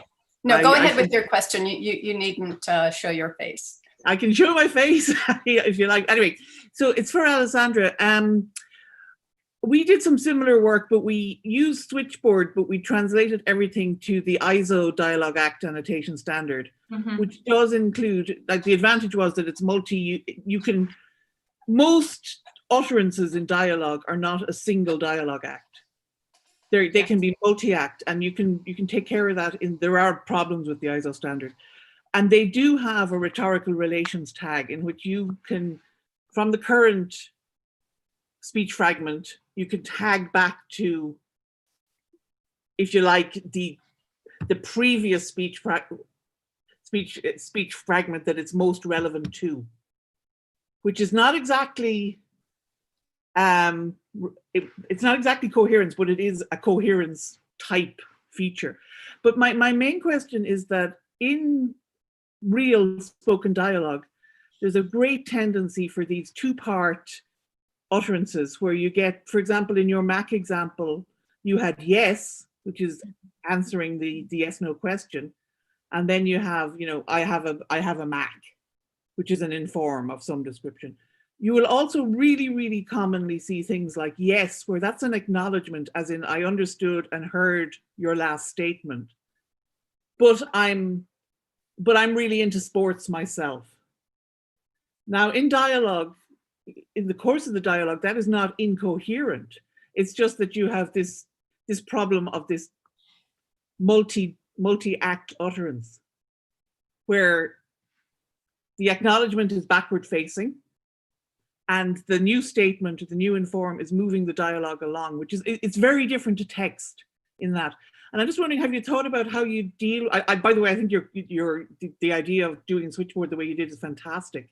But have you thought about a way to incorporate or manage this aspect of dialogue as opposed to text? Thank you for this question. I think this is a wonderful question that I've been wondering about myself, because indeed in several dialogue act schema, there are some dialogue acts that are indeed contextual. So in order to avoid having a bias in the way that we constructed the corpus, we of course didn't show any dialogue act information. There was just the text. So in the corpus, there is not this issue, I would say. In a way, there is a related issue in the sense that if we had shown not only like the next subsequent turn, but more subsequent turns of the conversation, yes, then it could have been that the same turn would have been regarded as more coherent because there was something contextual about it as well. I'm talking about the future dialogue acts. In terms of modeling, I think, well, I would say that using machine learning models, it would be interesting to see whether the model picked up this confusion in a way between similar dialogue acts that are contextual or not contextual automatically. I didn't do this type of error analysis, but I think it would be very interesting to do. I don't know if I answered your question. You did, thanks, that's great. And I can send you on what we tried to do as well, because it's very close. Yes, that would be very interesting. Because I'd love to see your corpus. Yes, the corpus is shared, by the way. Of course, I couldn't share directly switchboard, so I created some scripts to map the switchboard dialogue act corpus directly to our annotations. Oh, that's fantastic. I'm dying to see it. Thank you. Thank you.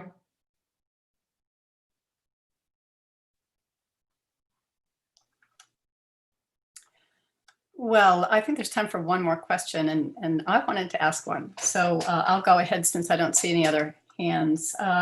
So Alessandro, I was interested in the relationship between the analysis of the data using MCC and then your model in the following way. You found some interesting differences with the correlation analysis, and then you're using this ranking loss that's trying to find how far apart the different classes are and so on. And I was wondering if you saw whether the model was learning the same kinds of things in doing that ranking that you found in the data analysis. In a way, yes, although I must admit I did only a qualitative analysis since I found a bit hard the idea of doing, I mean, I didn't really, I couldn't find a proper way to do a quantitative error analysis on the data.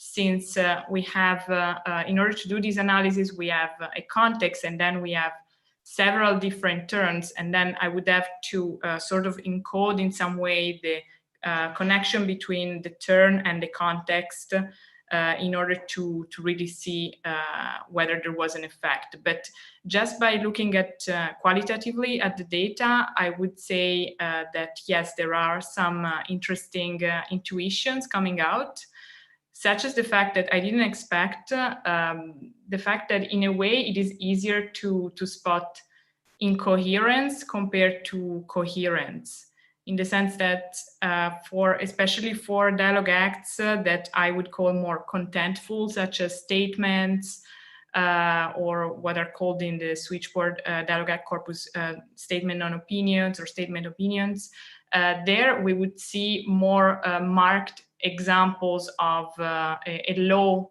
rating, which was also picked up by the model. These are the kind of distributions that I was hoping to get for the model, but for sure there is still a lot to do, even from a modeling perspective. Yeah, and if only one had larger corpora and more diverse ones, then we could really look at this in more detail. Anyway, thank you very much. That was very interesting. So let's turn to the next paper that was analyzing speaker strategy and referential communication. So I don't see any hands raised. And I lost my set of questions for this one paper. I had, oh, wait a minute. No, that's not it. Michael has a question. So Michael, why don't you go ahead and I'll see if I can find my questions. Hi, I'm Mike White from Ohio State University. I just had a somewhat technical question, you know, that probably in the paper, but couldn't fit in the very short talk. So rational speech act models have this rationality parameter, right, that lets you fit them to the data better. So I was wondering how you handled this in trying to figure out which model better accounted for these data points, and in particular, whether you thought about trying to fit that to the different speakers in the data set if those are available. So the larger question is, you know, to what extent could RSA account for all of this data just by having different rationality parameters for the different speakers, or if that wouldn't work? Yeah, thanks for the good question. So we, I'm going to refer to as alpha. So the alpha for the RSA model, we looked at different levels to see if it improved the complexity. We found that alpha 1 for the RSA model did perform the best. We didn't look at using different alphas for the mixture model to see if maybe alpha 1 level alpha and another level alpha would mix together to provide a better complexity. The conservative baseline is an RSA model as well, just kind of a different flavor. And so technically then I think the rationality parameter is lambda. Is it? I think it depends on the paper. Oh, okay. I've seen alpha too. Yeah. But yeah, so we did look at it sometimes, or in some cases, but not in just like having RSA mixed with itself. But that could potentially work, but also there's cases where it didn't appear that any level of alpha would work just because of how it's combining probabilities. That the implicature style of reweighting the distribution just wouldn't work out in the same way that like RGC did. But it's always good to verify. I guess Brian, can you remind me the difference between alpha and lambda? I mean, so they're both weighting the listener probabilities in the speaker model, or they're the exponent of the listener probabilities. So there's not really a difference. The lambda in the sort of baseline is also in the listener probabilities. So it's, yeah, it's just the Because we did do a grid search on that. For the conservative baseline and the RSA by itself, yeah. But even in the mixture models, we mixed them all in and only one ever mattered. Yeah. We just didn't mix two RSAs to see if there's two Like if you had multiple RSAs with different levels. I thought we did. No, it's just Well, if I could just follow up briefly, I'm curious what your perspective is on, should we be seeking a unified theory that can account for these different speaker strategies, just by different parameterizations of the same unified model, or do you think that is not the way to go, that it's really, we should have these different models that better account for different strategies speakers seem to think?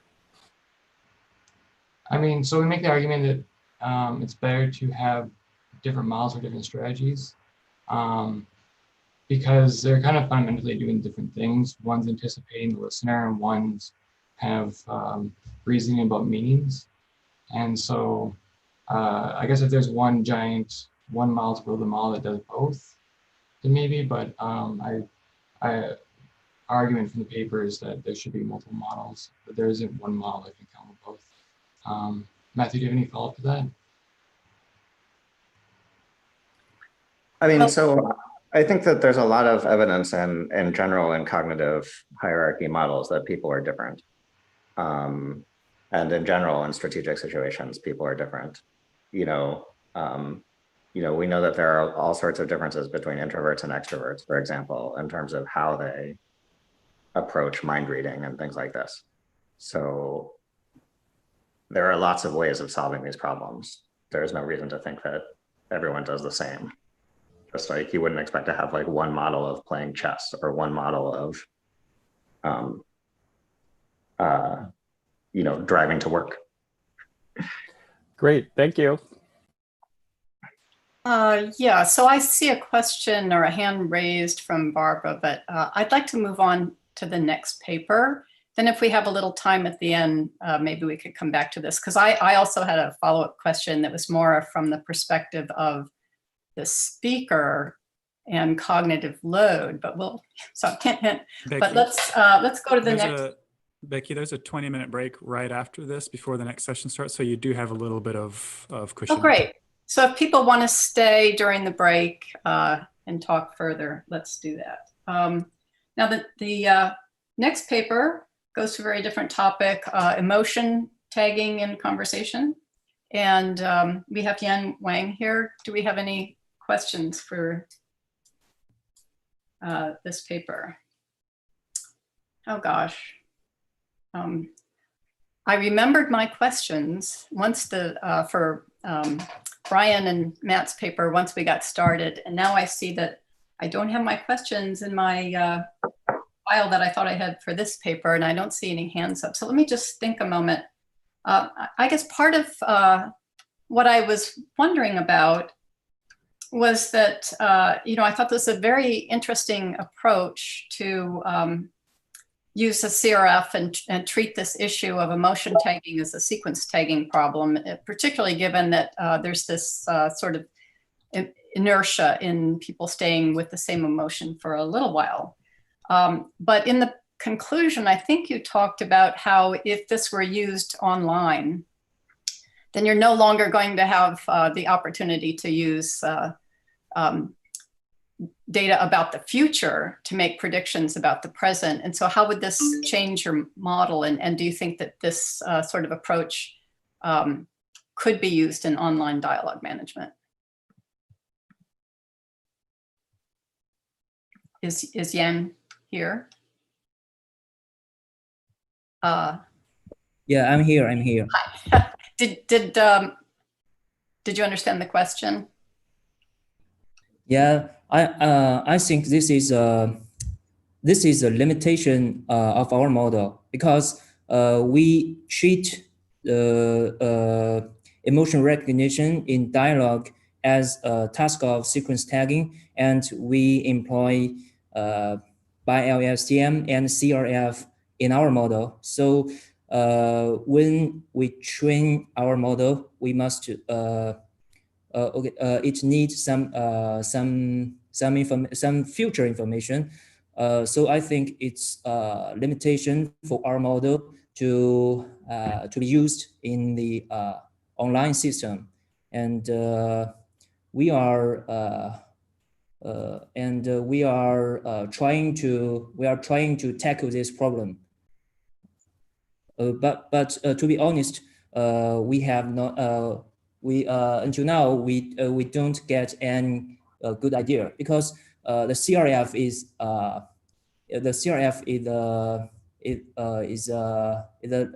CRF limits our model, and our model SESTA depends a lot on CRF, because we need the CRF layer to decode globally decode globally best emotion sequence for a whole dialogue.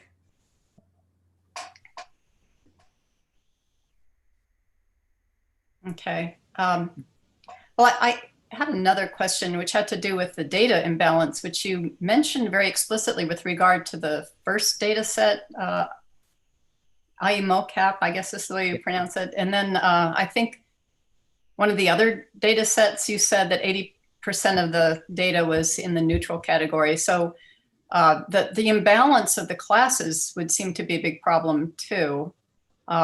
What are your thoughts about whether you're looking here mainly at the text input, right? So if you were taking in signals from a video or prosodic signals, do you think that that would help with the data imbalance, or what would be the main problem in tackling that?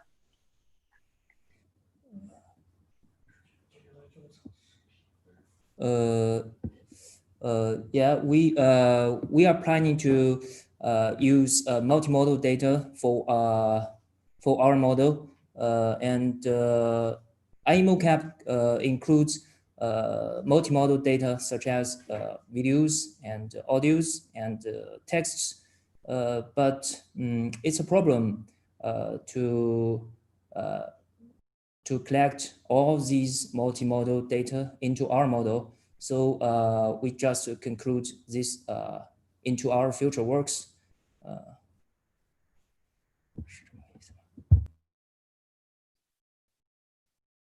Okay, so there's another hand raised here. Is that from Casey? That's me. So when people are talking to each other and someone has emotion, or even using text as the medium of communication, it's a very positive experience when somebody recognizes your emotion, but also says it. They say, "Oh, you seem sad to me," or "You seem angry to me." I don't see that happening with your system. It's kind of just taking, oh, this person's in this emotional state, let's use that to formulate responses. Is there any, like, if we think about how the Kazunori Nakano paper this morning about you can explicitly ask users, are you feeling sad right now?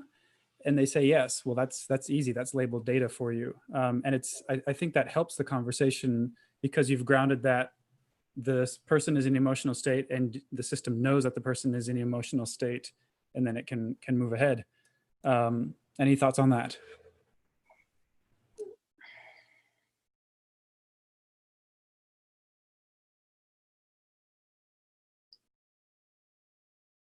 Yeah, and you're muted in case you are responding.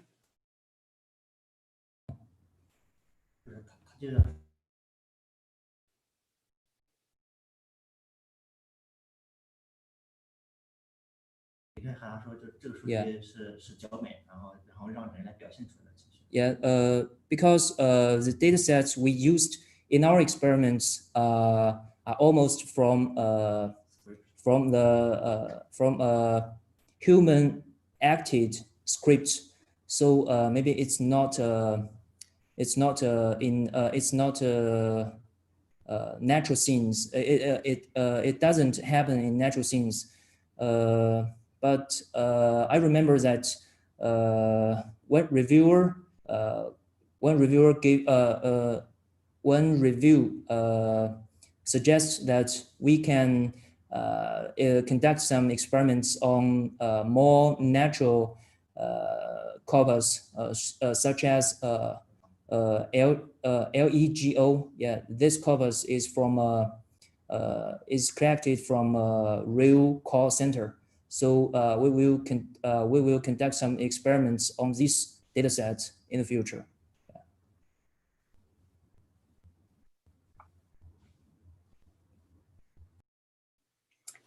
Oh, very good timing. Sticking for the moment within the constraints of our Q&A session, it's time to move to the last paper. And I see Adam is here. Also, Eric is here. So do we have any hand raised? No. So I have a question. This is very interesting. You know, all the papers were very interesting, but I was particularly, I love new ways to visualize data. And so I found that very interesting, but then, you know, there's this trade-off between, you see a nice example and you wonder, well, you know, how prevalent is this in the data overall? And I see Eric nodding his head. So one question is about that, but my real question is about the model, and you actually used an existing model that had 8 attention heads. Yes. So the visualization is sort of a size that we can kind of take in because it's 8 by 8.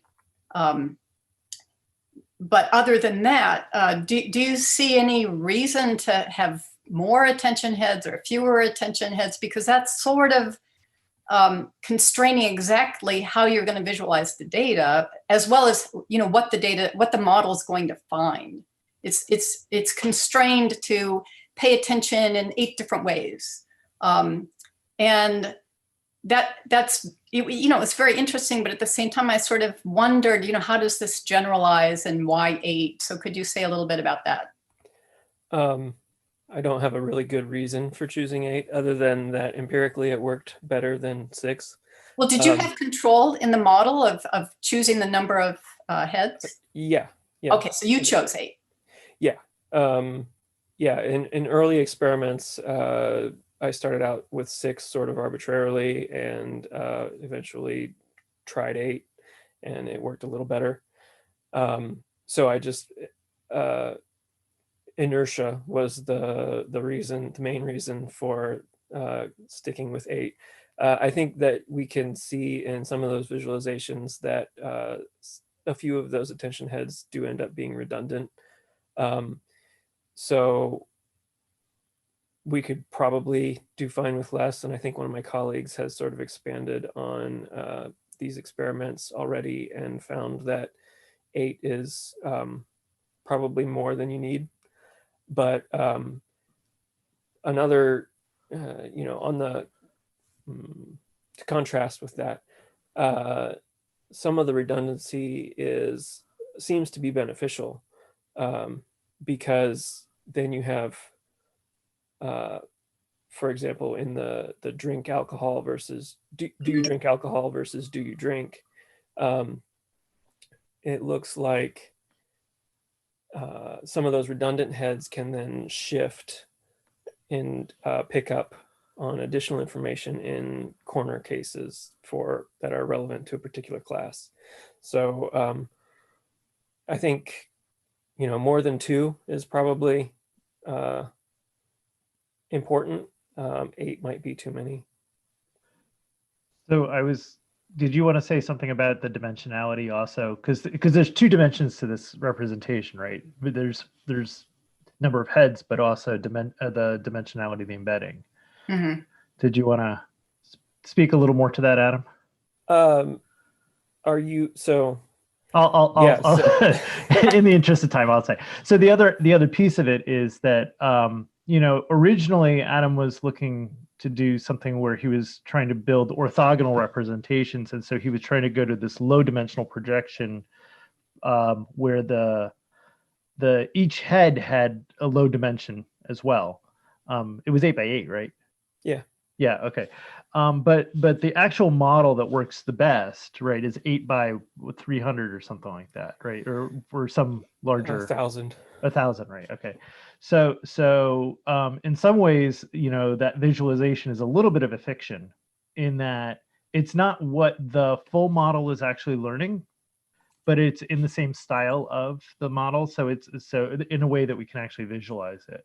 So that's that is a drawback, is that it's really hard to visualize that 1,000-dimensional head operation, 1,000-dimensional head. So where we were getting, best performance was by expanding at dimensionality rather than number of heads, if that makes sense. Yeah. Okay. Yeah, there's an interesting interaction between the two. Yes, absolutely. Yeah. So yeah, I hope to see, more on this. Sometimes you see a really neat idea and then you never see it again. I hope to continue some of it. Great. Okay, well, any more questions? I don't see any hands raised. So at this point, why don't we turn to just sort of a general discussion? We're actually in the break period. So if people want to leave and have a real break or get ready for continuing your attendance at this virtual conference, please feel free to do so. But I had a question that I wanted to return to in the referential paper. Let me bring that up again. Oh yeah, so I was talking about, my question had to do with the way you talked about risk in the paper, that there's a risk that a particular description is going to not be easy for the listener to interpret. And so I was thinking about it in terms of the speaker's production choices, and the baseline, your conservative baseline model that's actually taking into account both the semantic constraints and the sort of reasoning constraints. It seems to be cognitively, I mean, if you were thinking of this as reflecting something that people might be doing cognitively, it's cognitively more complicated to be thinking about two different strategies and how they interact. Oh, okay, so I see both of you nodding your head like, yeah. So that made me think a lot about how your model, you were talking about it in terms of understanding listener strategies, but it's also about speaker strategies in the cases where you were looking at the annotated data and seeing, how often were people making risky choices in the expression that they chose, and what would account for that.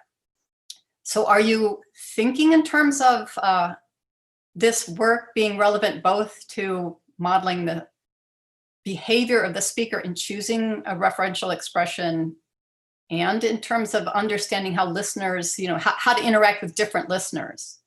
And related to that, I was wondering, is this sort of connected to the last question that we had about the relevance of the model for, system building? Like, do you think that this can be used for speaker adaptation to different listeners? Yeah, those are great questions. Actually, I think I'm going to pass it on to Matthew. He has a lot of good opinions on this stuff. So one of the things that sort of inspired the paper was that psychological studies of referential communication emphasize how hard it is. It's very difficult for people to take others' perspectives. It's sort of cognitively challenging to look at the scene and come up with a reliable referring expression that's going to uniquely identify the target. And one of the kind of motivations for collaborative approaches to referring is the idea that you can kind of share the work with your listener and come up with what Herb Clark calls a kind of least collaborative effort.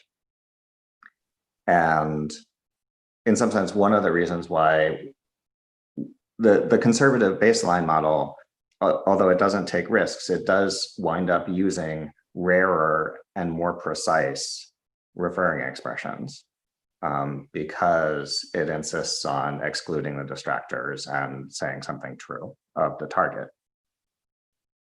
And potentially sort of one reason why people don't exhibit that kind of behavior all the time in human-human conversations is because it's very hard to come up with that le mot juste to describe a particular weird shade of pinkish purple.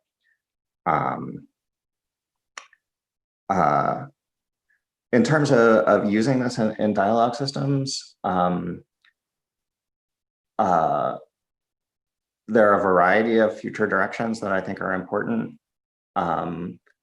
We need to kind of understand whether the strategies that people have are consistent or just represent sort of kind of an opportunistic random way of reacting to a particular instance.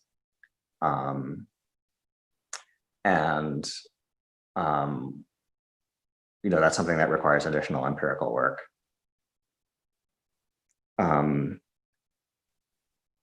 We also, need to understand better how to, what it means for a dialogue to be using these models. And so any kind of dialogue planning kind of requires to take both the speaker's perspective and the listener's perspective. For example, we're finding that in asking clarification questions, you need to both provide a description that you expect your user to understand and sort of create a description that when the user uses it, you'll understand them. So the kind of symmetry, I think, is inherent to this kind of collaborative approach to interaction. So basically, there are a lot of opportunities there, but nothing definitive. Mm-hmm. Well, it's just really fascinating to look at, and you've looked at in this paper one dimension of how to form a description because of the data set being about color, and color is interesting because it's so continuous, and color vocabulary is so diverse, and people have different perceptual equipment and different biases. So my daughter and I do not agree on green and blue and a couple of other pairs of colors. And, a lot of people have talked about that sort of thing. So color is, I think, a very special semantic domain because of that. So if you were going to redo this and extend it to some other semantic domain for creating descriptions, what would you pick next and why? That you think would be most fruitful to extend this research, or does it not matter? So I think that it would be very interesting to try it for space, for spatial relationships, because again, space is a continuous domain with sort of qualitative relationships imposed on it that can be vague, that can require different perspectives. What counts as near, what counts as over, these things are vary across speakers and contexts. But of course, spatial location is one of the main tools that we use to draw people's attention. Sorry about that. The situation.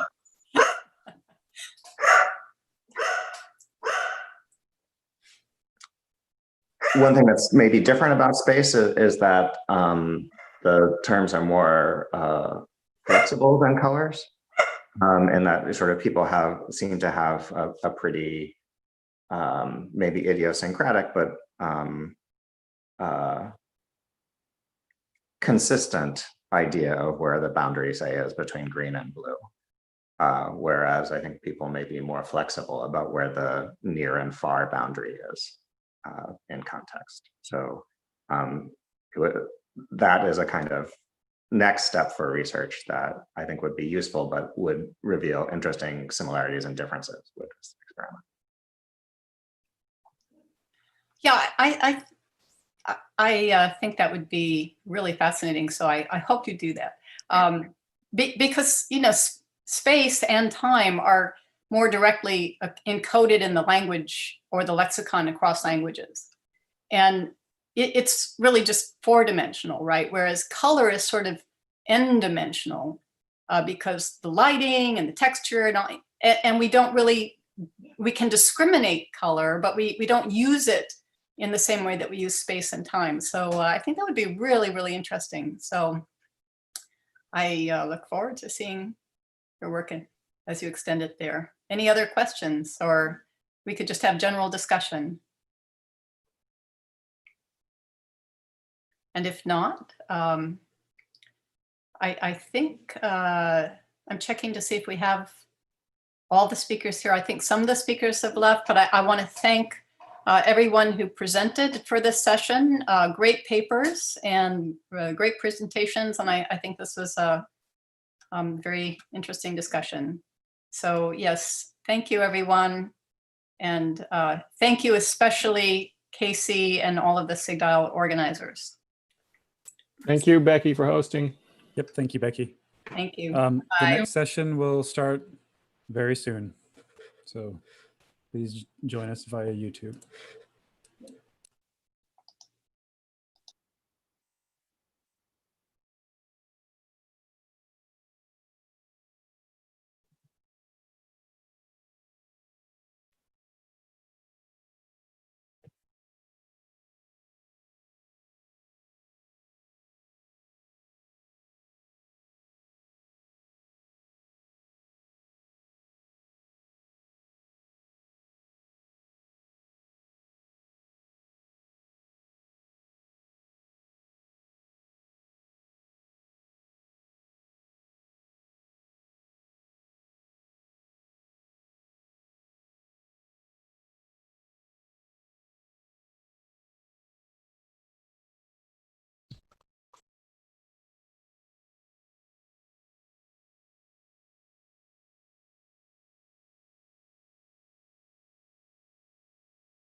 Hello to everybody. Today I'm going to present our work called Filtering Conversation by Dialogue Acts Label for Improving Corpus-Based Convergence Studies by Simone Fuscone, Laurent Prévost, and Benoit Favre. This work deals about convergence. Convergence say that during a conversation, two speakers tend to modify their speech style in order to become more similar to their interlocutor. For example, a speaker could modify some parameters of his speech production, like energy, pitch, or speech rate, to adapt to his interlocutor. What we want to do in this work is to explore some aspect of the dynamic of convergence by the use of dialogue acts.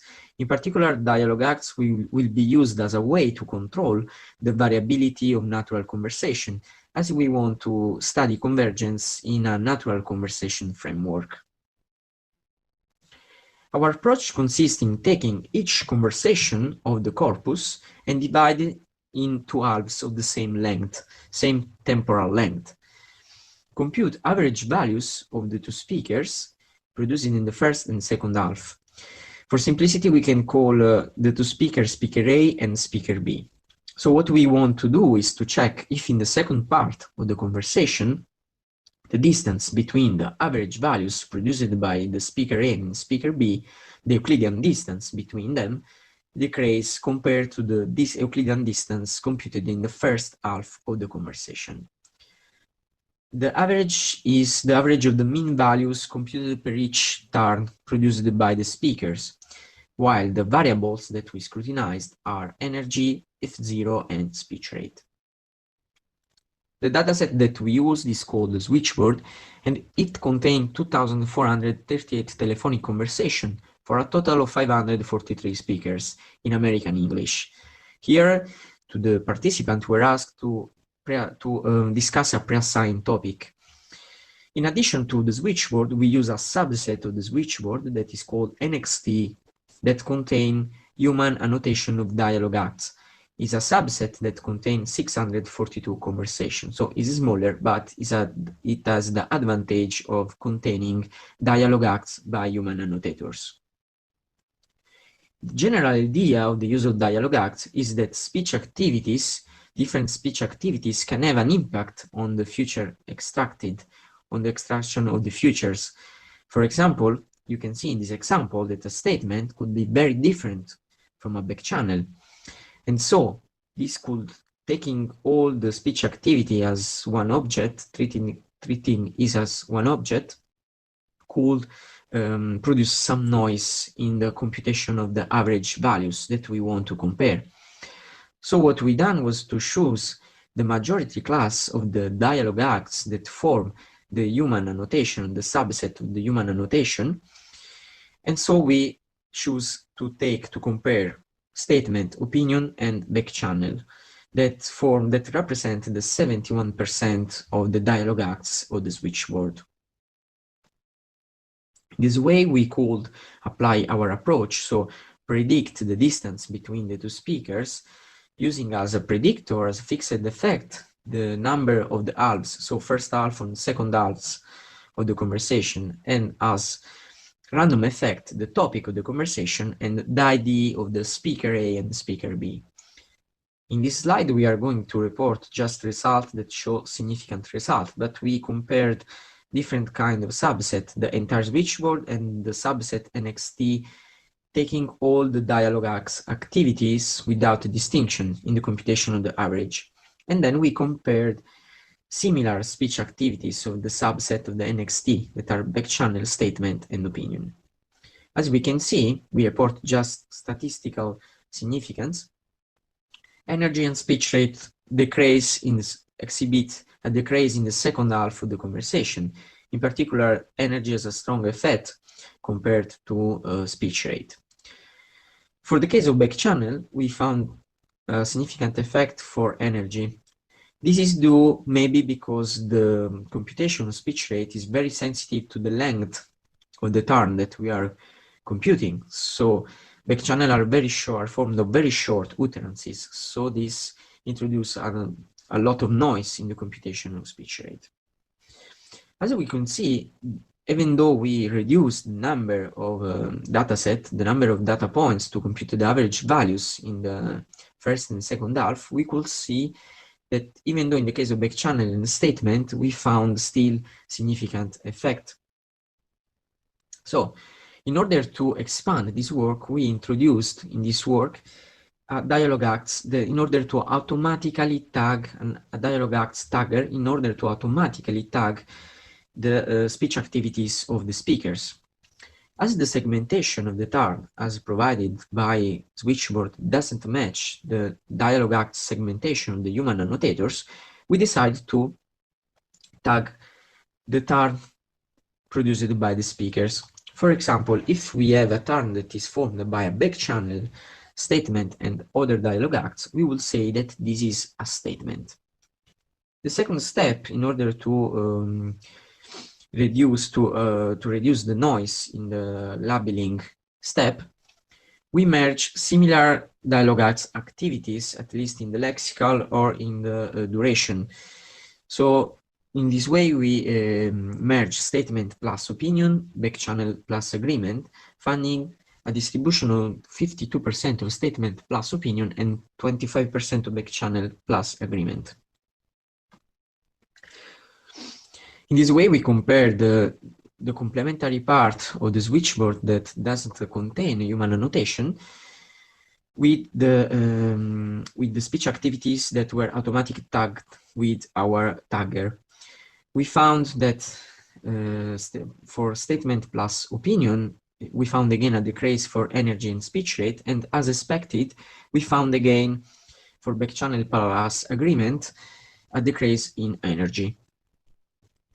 So to recap, we introduced an approach to compare Euclidean distance between average of the speakers into two halves of the conversation using subset of dialogue acts to compare similar speech activities. What we found is that we have a strong effect of decrease of the distance in the second part of the conversation for energy, but contrary, we didn't find any significant effect for F0. As ongoing, we want to use a bigger dataset called Fisher that contains 10 times the conversation of the switchboard. Then this has two benefits. The first one is that we can compute reliable measure of average, and that we can we can test our approach in more than two halves. And in addition, we can refine our dialogue acts using more dialogue acts activity. Thank you. Hello, my name is Ramiro Galvez from Universidad de Buenos Aires, and I'm going to present this paper entitled A Unifying Framework for Modeling Acoustic Prosodic Entrainment, Definition and Evaluation on Two Large Corpora. My co-authors are Lara Gauder from Universidad de Buenos Aires, Jordi Luque from Telefónica Research, and Agustín Gravano from Universidad de Buenos Aires. Acoustic prosodic entrainment is the tendency of interlocutors to become similar to each other in the way they speak. Research on the effects of acoustic prosodic entrainment is still preliminary, in part because the way acoustic prosodic entrainment in conversations is modeled is far from standardized, and different papers usually use different techniques. Moreover, most of the reported findings rely on small corpora, generally collected under experimental setups. In this paper, we propose a unifying approach for modeling acoustic prosodic entrainment in conversations. The proposed methodology is simple and flexible enough as to generalize acoustic prosodic entrainment metrics used in previous studies. Moreover, we evaluate the proposed framework on two large and very different corpora of spontaneous telephone interactions. Concretely, we test if three entrainment metrics derived from the proposed framework allow to predict positive social aspects of conversations. Okay, let's dive into the methodology. What we got here is, for a given dialogue and a given feature, in this case F0 min, the evolution of that feature for each speaker in the dialogue. Black represents speaker A, gray represents speaker B. Each segment in the figure represents an interpausal unit, or IPU, and the height of that segment represents the value of the feature in that IPU. The strategy that we are going to follow is to fit a function to estimate the evolution of the feature for each speaker in the conversation. This is something that previous methods already do, for example TAMA, but unlike TAMA, what we are going to do is to fit a continuous function. As the plot shows, what we do is to fit nearest neighbor regressions to each speaker IPUs. This provides some advantages. First of all, the functions will be defined for the whole dialogue for each speaker. Moreover, the predictions or the functions will have high granularity in portions with many IPUs. This is kind of like Tama, but with adapting window length. With these functions, we can calculate entrainment metrics very easily. For example, we can calculate proximity, how close are the features on average during the dialogue with these expressions. This is an example of a high proximity dialogue, and this is an example of a low proximity dialogue.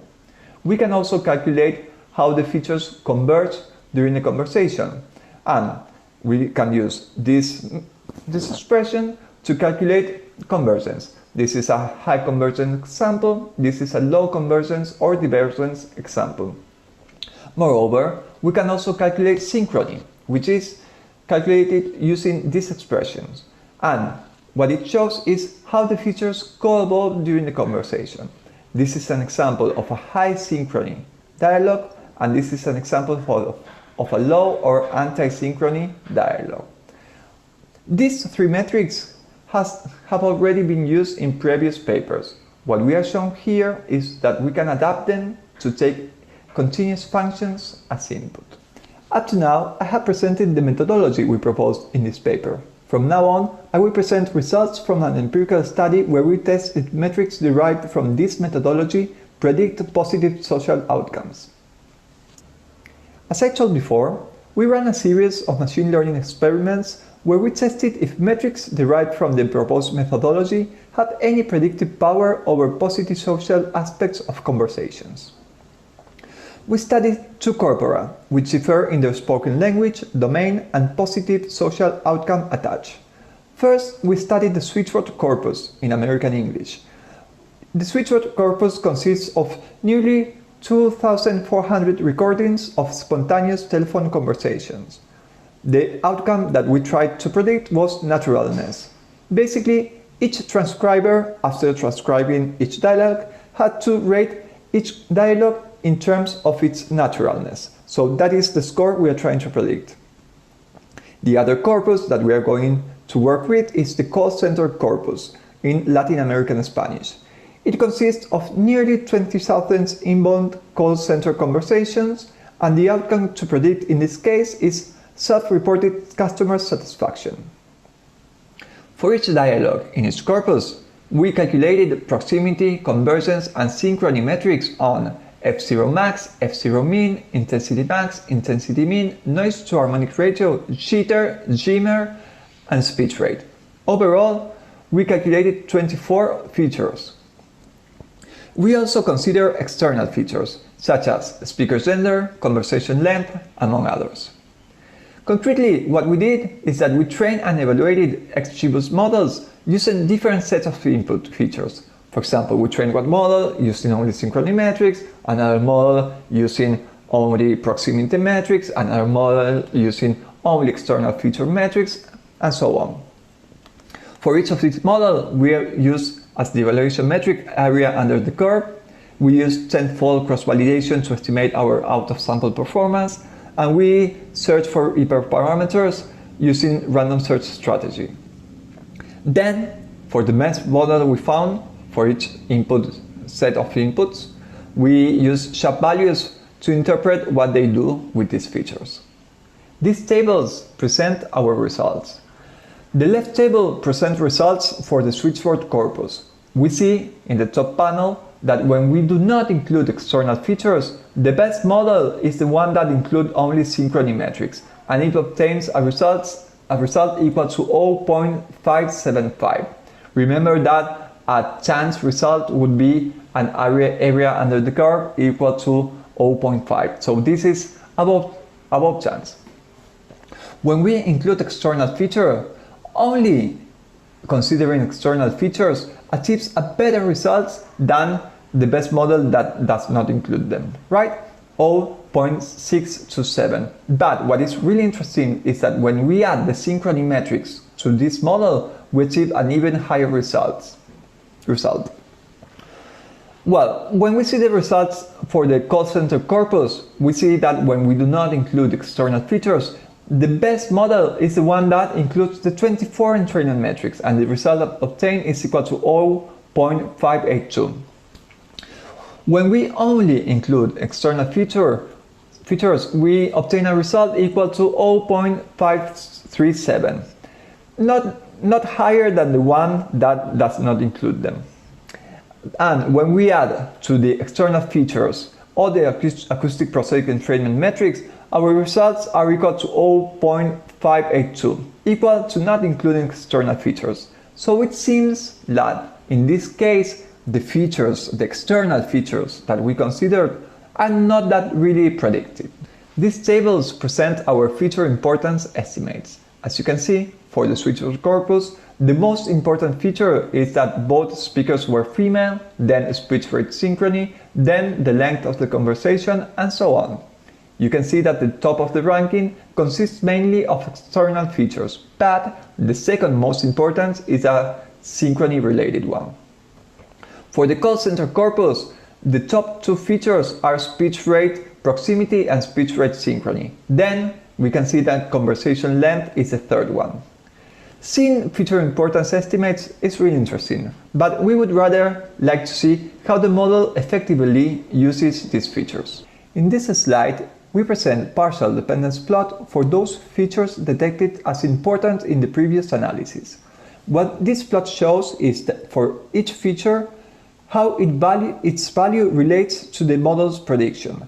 Take this case for example. Here is a dummy variable which checks the value 1 if both speakers are female and 0 otherwise. And it shows that if both speakers are female, the predictions tend to go up relative to when they are not.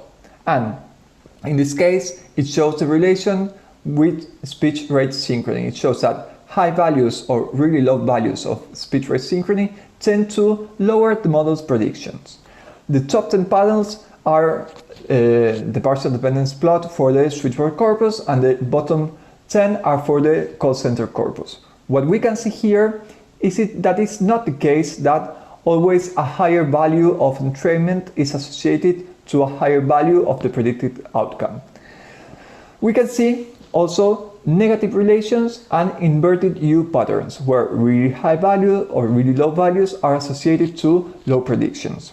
Moreover, we can see that the same features, take for example this case and this case, does not necessarily share the same pattern across corpus. We can see that in this case we observe an inverted U pattern, and in this case we only see negative values for positive values of the entrainment metric.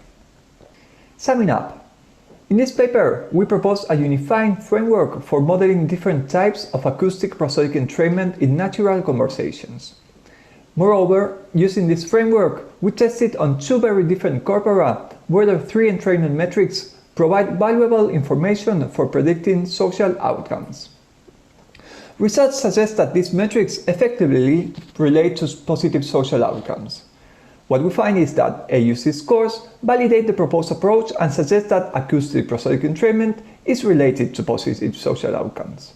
We also find that the features which predict positive social outcomes depend on the outcomes being predicted and the corpus itself. Finally, dependence plots suggest that the way in which predictive models make use of entrainment metrics is quite complex. So, I hope you enjoyed the paper, and I am available for any type of comment or questions or whatever you feel like. Thank you very much.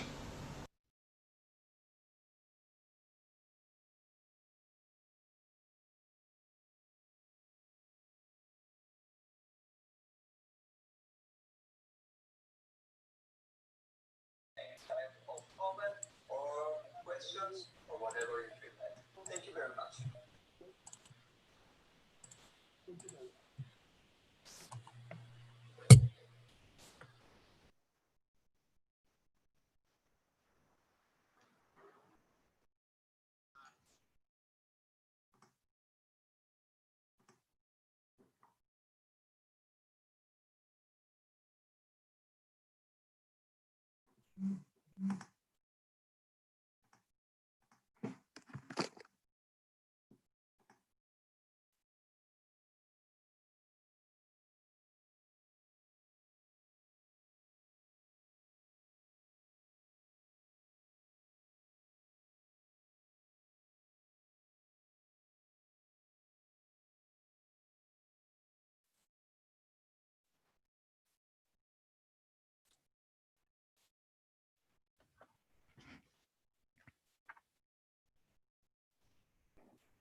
So Kwan, it looks like everyone's, or people are joining. I'll keep admitting them, but the time is yours to chair the session. Okay. So is it live now? We have about 1 minute left for people to join. Great. So I think every author is here. For the first paper, I think Simone. So is Simone here in the call? Yeah, I'm here. Okay, so nice to meet you. And for the second paper, Mike. So are you? Yeah, I'm here, and Amanda's also here. Okay. I'm here too. Okay, great. And for the final paper, we have Ramiro. Hello, I'm here. Okay. Hi, everyone. Thanks for all your work and great presentation.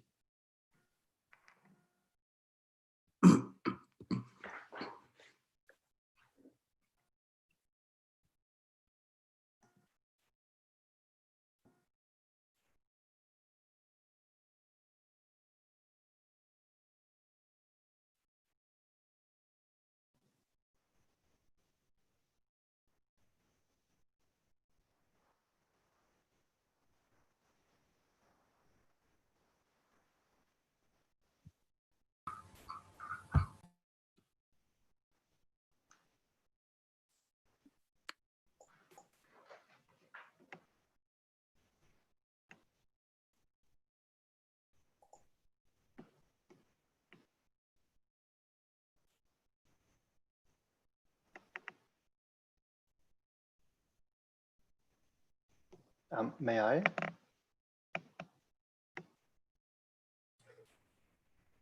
Yeah, you can go ahead and start, Saekwon. Okay. Hello, everyone. Welcome to the live QA session. I'm Seokwon Kim from Amazon Alexa AI, and I'm chairing the session for the modeling convergence papers. And today we have 3 papers. And first of all, thanks all the authors for the great presentation. And we have just watched 3 presentations, the recorded presentations. And we have 20 minutes for 3 papers. So I think we can have roughly 5 to 6 minutes to discuss the details of each paper. So yeah, let's go one by one. The first paper is filtering conversations through dialogue act labels for improving corpus-based convergence studies. Does anyone in the call have questions for this paper?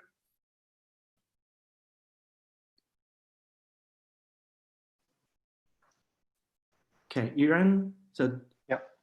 Hello, Eran Rover from Saarland University in Germany.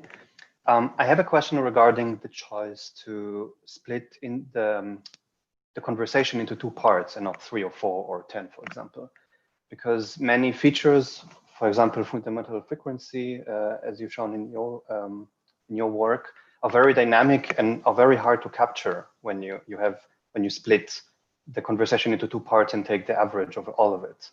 So my question is, did you try splitting into the different number of chunks, or where the choice of 2 comes from? Thank you for the question. Yeah, we tried, but the problem is that the switchboard, the average length for the conversation is 6 minutes. So there are a lot of missing data if we divided the conversation more than 2 halves. So we want to use another corpus that is that has longer conversation, so in time, so we can test if this approach is still valid if we take more intervals. Okay, thank you. Any other question for Simone?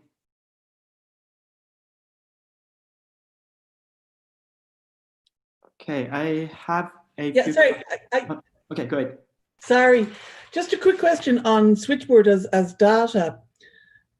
There's a lot of switchboard consists of, because you're assigned topics, it consists of people talking about something and the other person back channeling a lot.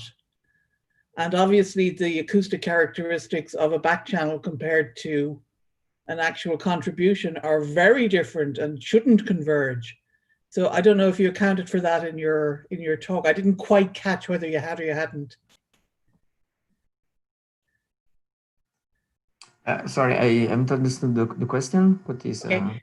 In Switchboard, if somebody is talking, there's a tendency for one speaker to talk about things while the other speaker back channels a lot. Back channels having very low pitch, very small pitch envelope, and which would not converge towards the other speaker's acoustic characteristics while they're talking on the front, while they're talking basically in the foreground rather than the background. And did you somehow account for this in your model? No, we just took old back channel basically, so we haven't done this kind of distinguish. Oh, you took them out. Sorry, I completely missed that.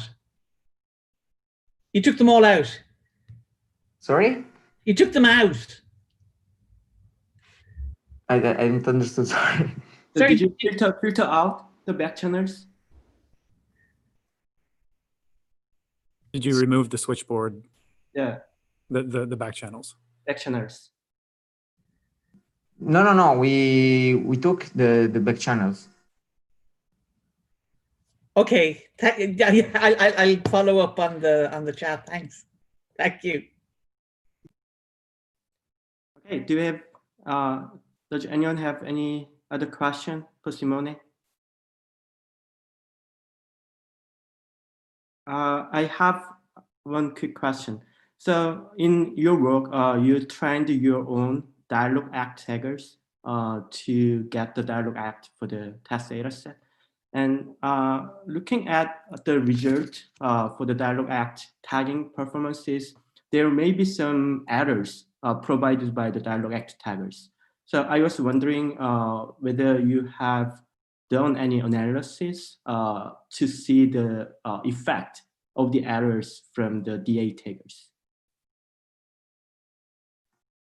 No, we haven't done. We just consider the accuracy, so we haven't done any analysis on that. But the accuracy is not so bad, at least for back channels and the statement. The problem it will be when if we want to consider more dialogue acts, and this is why maybe we need something bigger so we can be more accurate on them. But the fact that there is still some result and they are the same, maybe the accuracy is not so bad, at least because we have the really simple categories like statement and back channel. Okay, cool. Any other question for Simone? Okay, so let's move on to the third paper. The third paper is a unifying framework for modeling acoustic prosodic entrainment, definition, and evaluation on two logic corpora. And today, Ramiro is here. So does anyone have a question for Ramiro? Go ahead. Hi again. Thanks for the great talks. I have two questions. The first one, I guess, was kind of like the question that was just asked about the prior talk. So Switchboard has task success measures. And so I was wondering, and you only focused on social outcomes. So I was wondering, do you think your work would also be useful for predicting task measures? And then the second question was, I know you were interested in focusing on naturally occurring corpora rather than experimentally obtained corpora, but have you thought about going back to some of those and seeing if your integrated framework outperforms kind of previous results on those prior studies? Hello, thanks for the questions. Yes, for sure. We focus on naturalness on Switchboard because it's one of our main research phenomena, because I hypothesis that we have is that more natural systems, that is the objective of our main work, like dialogue systems, are better in interacting with humans. So we focus on naturalness on Switchboard because it's kind of the things that we want to measure. But for sure, we would like to see if these entrainment metrics predict other outcomes as well, positive outcomes other than naturalness. And relating to the other question, yes, here we are like presenting this methodology, and we tried it in two like natural spoken dialogues, in telephone dialogues, but we would like to test this on other corpora, such as, for example, one that we have previous work done is the Columbia Games corpus, the games, the one placing the objects in the screen. And we have previous studies using TAMA with that and other methodologies. So we would like to see if this replicates the results we already found in previous studies, or if we find any other new ones. For the moment, this is kind of new, at least for us. So we are like playing a little and showing that, at least in these two cases, it captures something. So we would like to see if in other corpora it does as well. Okay. Thank you very much. Any other question for Ramiro? Okay, I have a few questions. The first question is just for clarifying. So I was wondering, what is the output from your model exactly? So my understanding is that your scale of the score is from 1 to 5, is correct? Yes. So each of the corpora has scores attached to each dialogue, which is from 1 to 5. I don't remember quite well. I think that in switchboard 1 is better, and in the telephone corpora 5 is better, or maybe it's switch. But what we did, just to be a little more simple to interpret, is to like make a binary outcome and say, okay, 1 to 3 is like a good outcome, and it has like the main of the bulk of the dialogue, and 4, 5 are the bad ones. So it would be easier to understand as a binary classification. The AUC is so what we did was, okay, let's transform that into a binary outcome just to make it a little more interpretable and do the posterior SHAP analysis and all that a little easier. But for sure, we can try to do that with the continuous score, but it's kind of harder to get sense of what is good, what is bad, what is baseline. So that is why we did that. Okay, thanks. Thank you. Any other question for Ramiro? Okay, I have one more question. So I was wondering whether you have done any analysis to compare between your proposed framework with any previous the methodologies like TAMA on the same data set? So that's a good question, and it's future work, and we would like to do that we would like to do that check if it captures kind of the same results.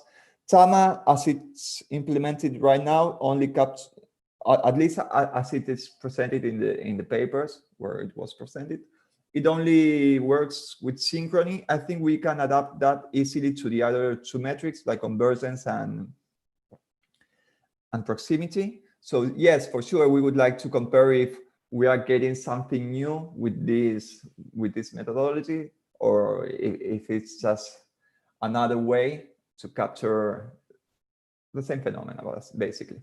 Yes. I think my main why we did this is I think we are capturing something new because the dialogue is not evenly distributed, and sometimes one person speaks a lot, and another time there's a lot of interaction in some portion of audio. Our methodology captures that more easily than TAMA, which uses fixed window size. So I guess it's a little more subtle what we're getting, and I think we are going to get a more detail on the evolution of the conversations.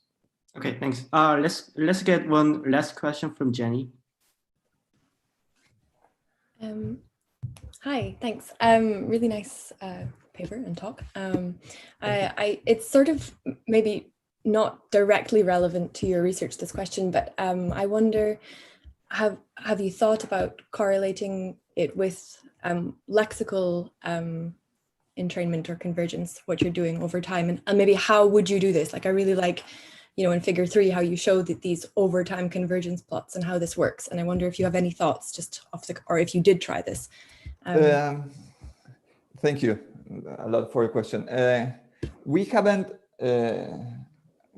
dealt with that for the moment. Is why we are focusing on prosodic entrainment is that I'm finishing my PhD and it's about prosodic entrainment. So we all right, well, don't start doing that. Yes, it's not like a good moment, but for sure, there are many areas one can go. One is for sure dialogue acts that we worked a little on that, and we would like to do also that. And lexical and syntactic entrainment and other stuff. It's also something that it occurs in conversation, and for sure it's correlated with the stuff that we are measuring. So it would be cool to add that to the analysis.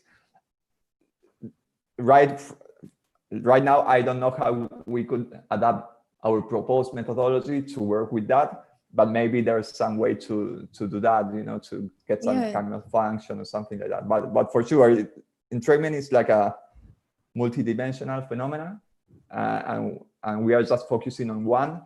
And I guess that because we are just focusing on one, we are not getting like AUC score like 0.8 or great score. We are getting on a little part of the dialogue, and probably we need to add more stuff. And one is those that you mentioned, for sure. Thank you. Thank you very much. Good talk. Okay, time is up. Thanks for everyone in the call and live streaming. And I hope everyone enjoyed the rest of the conference. Thank you, Saquon. Thank you very much, everyone. Thank you, authors. I have a few things to share for the plan of what's happening next. So let me share that with you. First is the next thing. Well, we have a break right now, but immediately following that is the sponsor booth. So if you go to the Trello board and click on the session 8 sponsors at the very top here, there are 2 links. One goes to a session with Raza, and the other one is with Toshiba. So we encourage all participants to check out what the sponsors are up to and ask questions. We're grateful to our sponsors for their help funding our conferences, Apple, Raza, Toshiba, and Honda Research Institutes. That's happening very soon. Following that is a breakout discussion, but there's only one breakout discussion here. It's this one, what newcomers should know about dialogue. Milica Gasic is doing this. And this one, because there's only one and there's so much interest, this will be live streamed. And if you do want to join and be part of the discussion, there will be a Zoom link here very soon. Otherwise, you can just keep watching via YouTube as a regular session. We do want to mention that we have this thing right here called social events, and that's just kind of if there's someone you want to tag, someone you want to talk to, maybe set up a Zoom meeting between 2 or 3 people. This is kind of an area where you can do that. If you want to know who all the participants are, they're right here. You can click on the SIGDIAL team, the team profile, and here's all the members. You can actually get there directly from here. There's a list of participants. Let's see what else I have. One other thing I want to mention is we're going to be having a demo session today, and we are live streaming the talks, but we encourage you to watch those beforehand. The agent-based dynamic collaborative support and the Imora STDM. Watch those beforehand during one of the breaks. That way you can join the live interactive meetings well prepared. There will be, for technical reasons, I do need to post a new Zoom link or a new YouTube link that will be posted here on the conference day 2 schedule and live stream. And there will be Zoom meeting links showing up in a couple of the upcoming sessions, including the breakout discussion, what newcomers should know about dialogue. Until then, have a nice break. Thanks, Cassie.